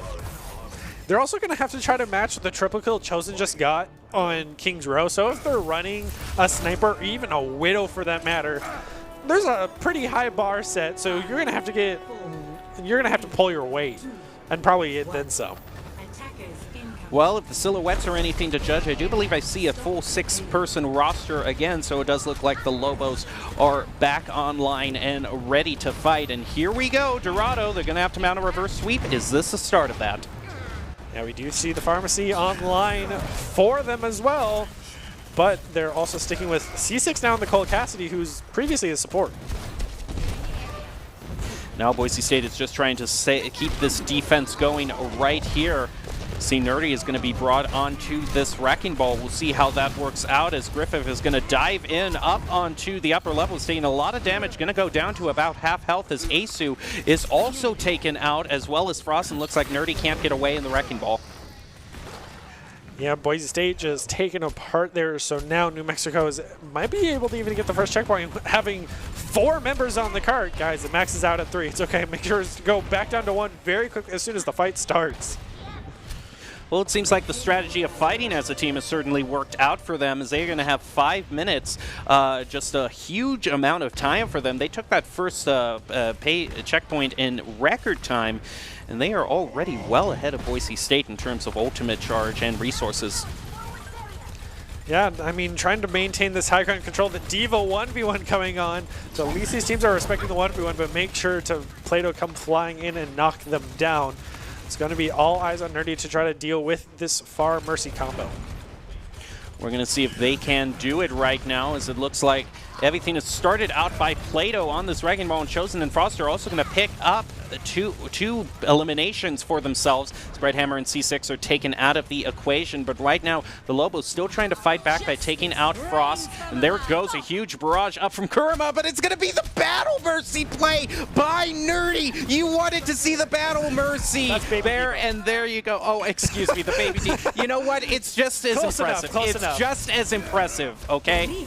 Doc's professional hero, the Baby Doc's professional hero. I am so sorry. I saw the pistol fire, and I just assumed. It's all right. I mean, you were on the other side, so now I want to see Giraffe against the Baby D. Yeah, well, you were setting up so much in my mind, Brenner, that I just had I wish to see it. Yeah. But still, great play by Nerdy on that Pilot Diva. A great play nonetheless. Yeah, and yet somehow I believe Plato still got the elimination on it, which is just a little bit of the cheeky kill steal. It's like when you steal the ace from the other person, you know what I mean? I mean, as long as you got the elimination, you're happy, but at the same time, are you really happy? I mean, you got the quad beforehand, so it's fine. But Plato engaging with the mines, able to take down 2 by his lonesome. Surprised you got no assists on that, seeing as the grapple eliminated the Cole Cassidy and the Deadeye coming out solo for the poor old Mercy as Plato makes it a triple, taking down Griffin on that Baby Diva. Now Boise State looking like they are going to try for another defense here. You see Plato just kind of really holding this high ground. Unfortunately, that is a pick that Boise State did not want to see. Got a little bit too aggressive there, and that one pick onto Chosen could give the Lobos what they need to push the payload forward now.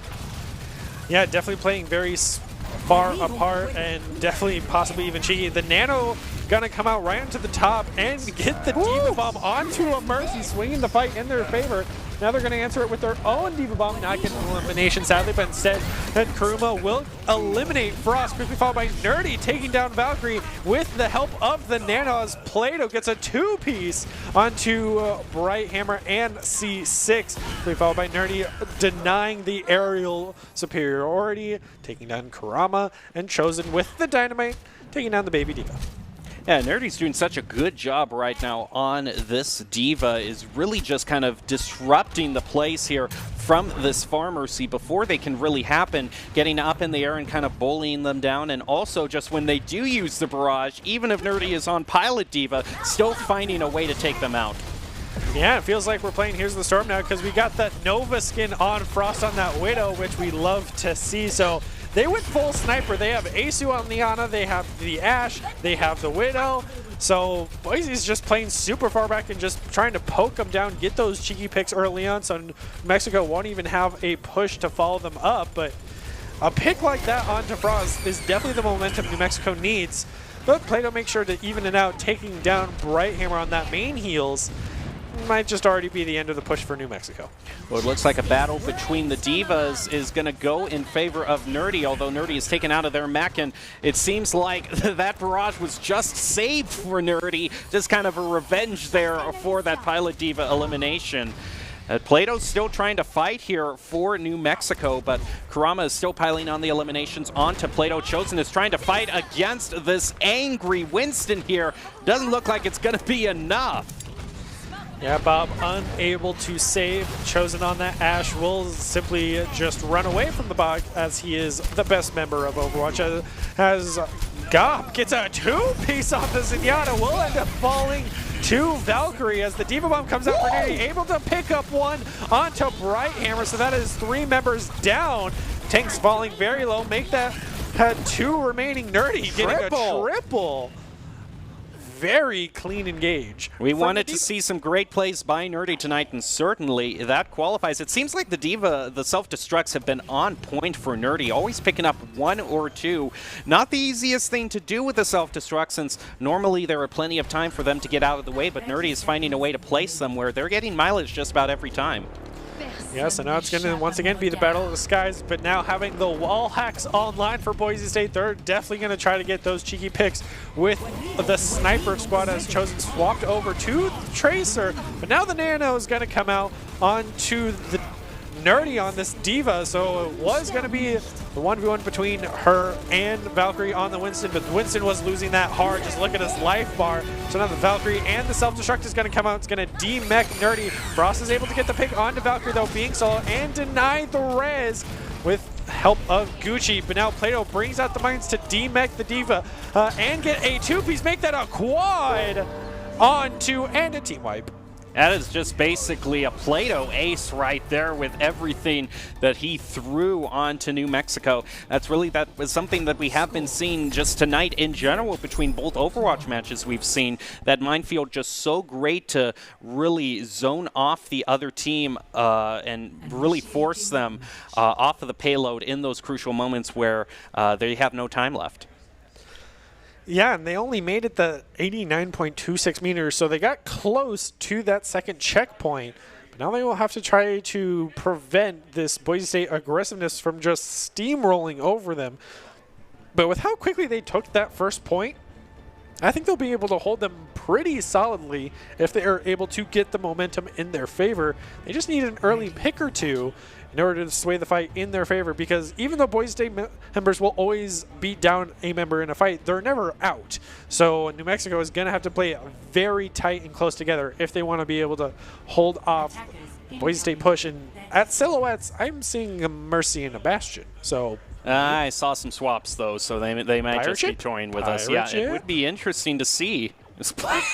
The Battle Mercy. The Battle Mercy. It's time. Especially going up against 3 support players on the side of New Mexico. This is definitely where we could see some support 1v1s, right? Yes? Yes.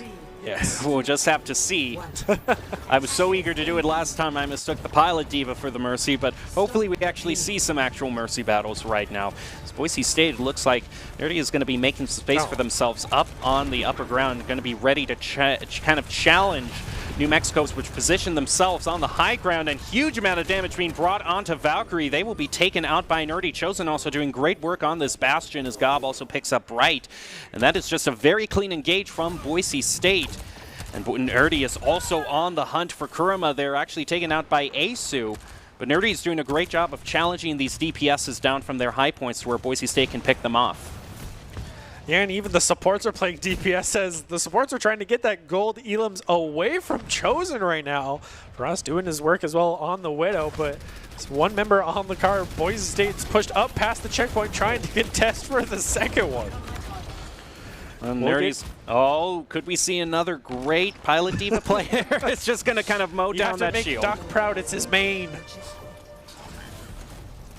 Well, that's a good start for Plato, just kind of slamming right into the Lobos as Gucci is also able to take out their lamp. A lot of damage being exchanged, but Plato already charged up the mines. Bright Hammer has the amplification matrix, but can't really use it when you have mines on top of you, so you can't even get to it. Asu getting another elimination. These supports are out for blood right now. Oh, He's even going to throw the mines on the point to answer with the amplification matrix. Valkyrie getting the elimination onto Asu, who probably just pushed up a bit too far. Chosen trying to give his sermon as the Bastion. What is even this angle? He's giving a sermon, don't you know? He's in the church behind the podium. I suppose so. This just even gets the elimination. His prayers, no. His prayers are answered, I suppose. It was mech on mech violence in the Bastion one. Well, there goes an amp matrix that's being thrown down, and here goes Chosen. We're talking about mech violence. This might be getting even uglier as the tank is brought out. It's going to take out C6. Griffin is also going to fall to Gucci there. Valkyrie taking a lot of damage. Gucci able to get 2. And a last-minute copy is going to be brought out by Kurama, and not going to do anything, really.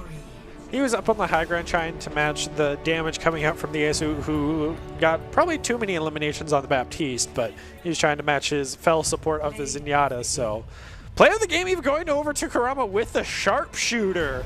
So denying Boise State that last little bit, but Boise State did get the clean 3-0. Oh! Well deserved, well deserved. I suppose, yeah, you got to give it to them in that instance. Well, a few roadblocks here and there, but Boise State overall getting the win against the Lobos, going 3-0 in the overall series. So great job to the Broncos. They continue to be undefeated in the Mountain West Overwatch circuit. Well, now, as we prepare to kind of close out the night, we just want to remind everybody that Boise State Esports is always looking for new roles to fill on Overwatch, League of Legends, Rocket League, and a whole host of other esports as well as production roles. Top talent, along with good grades and eligibility, can improve your chances as well. To find out more about how you can join the Bronco family, go to boisestate.edu/esports for more information. So now's about the time that we choose the player of the game, and it really could have gone to a lot of different people there. I mean, there were so many unexpected plays there, and we were playing kind of secondary roles for a lot of these, for a lot of the esports athletes. So really could be anyone. I'm not sure. I can't really make a choice. I mean, yeah, everybody had their moment in the sun. We saw the Zenyatta constantly getting a lot of the DPS plays on a Zenyatta. Same with Asu right at the tail end and at the very beginning. You know, Battle Mercy 1v1 against the Tracer and winning it. Then the Baptiste, he's getting a lot of eliminations on Dorado. Then Chosen had his triple kill on the Widowmaker. Then Frost tried to match that on his own Widowmaker and playing the DPS. And then the Soldier 76 plays. And then both tanks had their moments. It could go to anybody, for sure. Well, let's just find out who the choice has been made for. Actually, it looks like it is, in fact, going to be Nerdy, who had so many great plays. We were talking earlier about how these self-destructs were so consistent. Yeah, it's one of the perks of always having that giant AoE is if you're able to get one or two people, that definitely swings the team fight in your favor, especially against a team like New Mexico. When they lose one or two members, it is super detrimental to the team, whereas for Boise State, it just means they're going to fight that much harder. So being able to capitalize on those ultimates, normally we see the D.Va Bomb being that big flashy play, getting, you know, the quad or something. So seeing it used as the one or twos definitely allows for the player of the game to be given, because we see it more and more, getting those eliminations, swinging the fight in their favor. Well, the ICC Play of the Game is brought to you by Idaho Central Credit Union, who believes a great player makes a team more successful, just like Idaho Central is helping members achieve financial success. Nerdy Bird is going to be your Idaho Central Credit Union player of the game. Well, as we prepare to close out tonight, Bear, do you have any final thoughts? More Battle Mercy. More Battle Mercy. I don't know if we will quite see that. We'll just have to see. It's a wish, though. I'll give it to you that. So maybe one day your wish will come true. Well, overall, that's going to do it for us tonight. Thank you for watching all of the Mountain West Overwatch action we've got brought to you. And we're going to close it out with the top 5 plays of the game, brought to you by the Idaho Army National Guard, who invites you to take your impressive critical thinking skills into real time. More than 10 jobs offering a $20,000 bonus and your degree of choice paid for. Idaho Army National Guard is one of the best teams to turn out there. Reach out to them on Twitch at iGuard Gaming. Enjoy your top 5 plays of the game.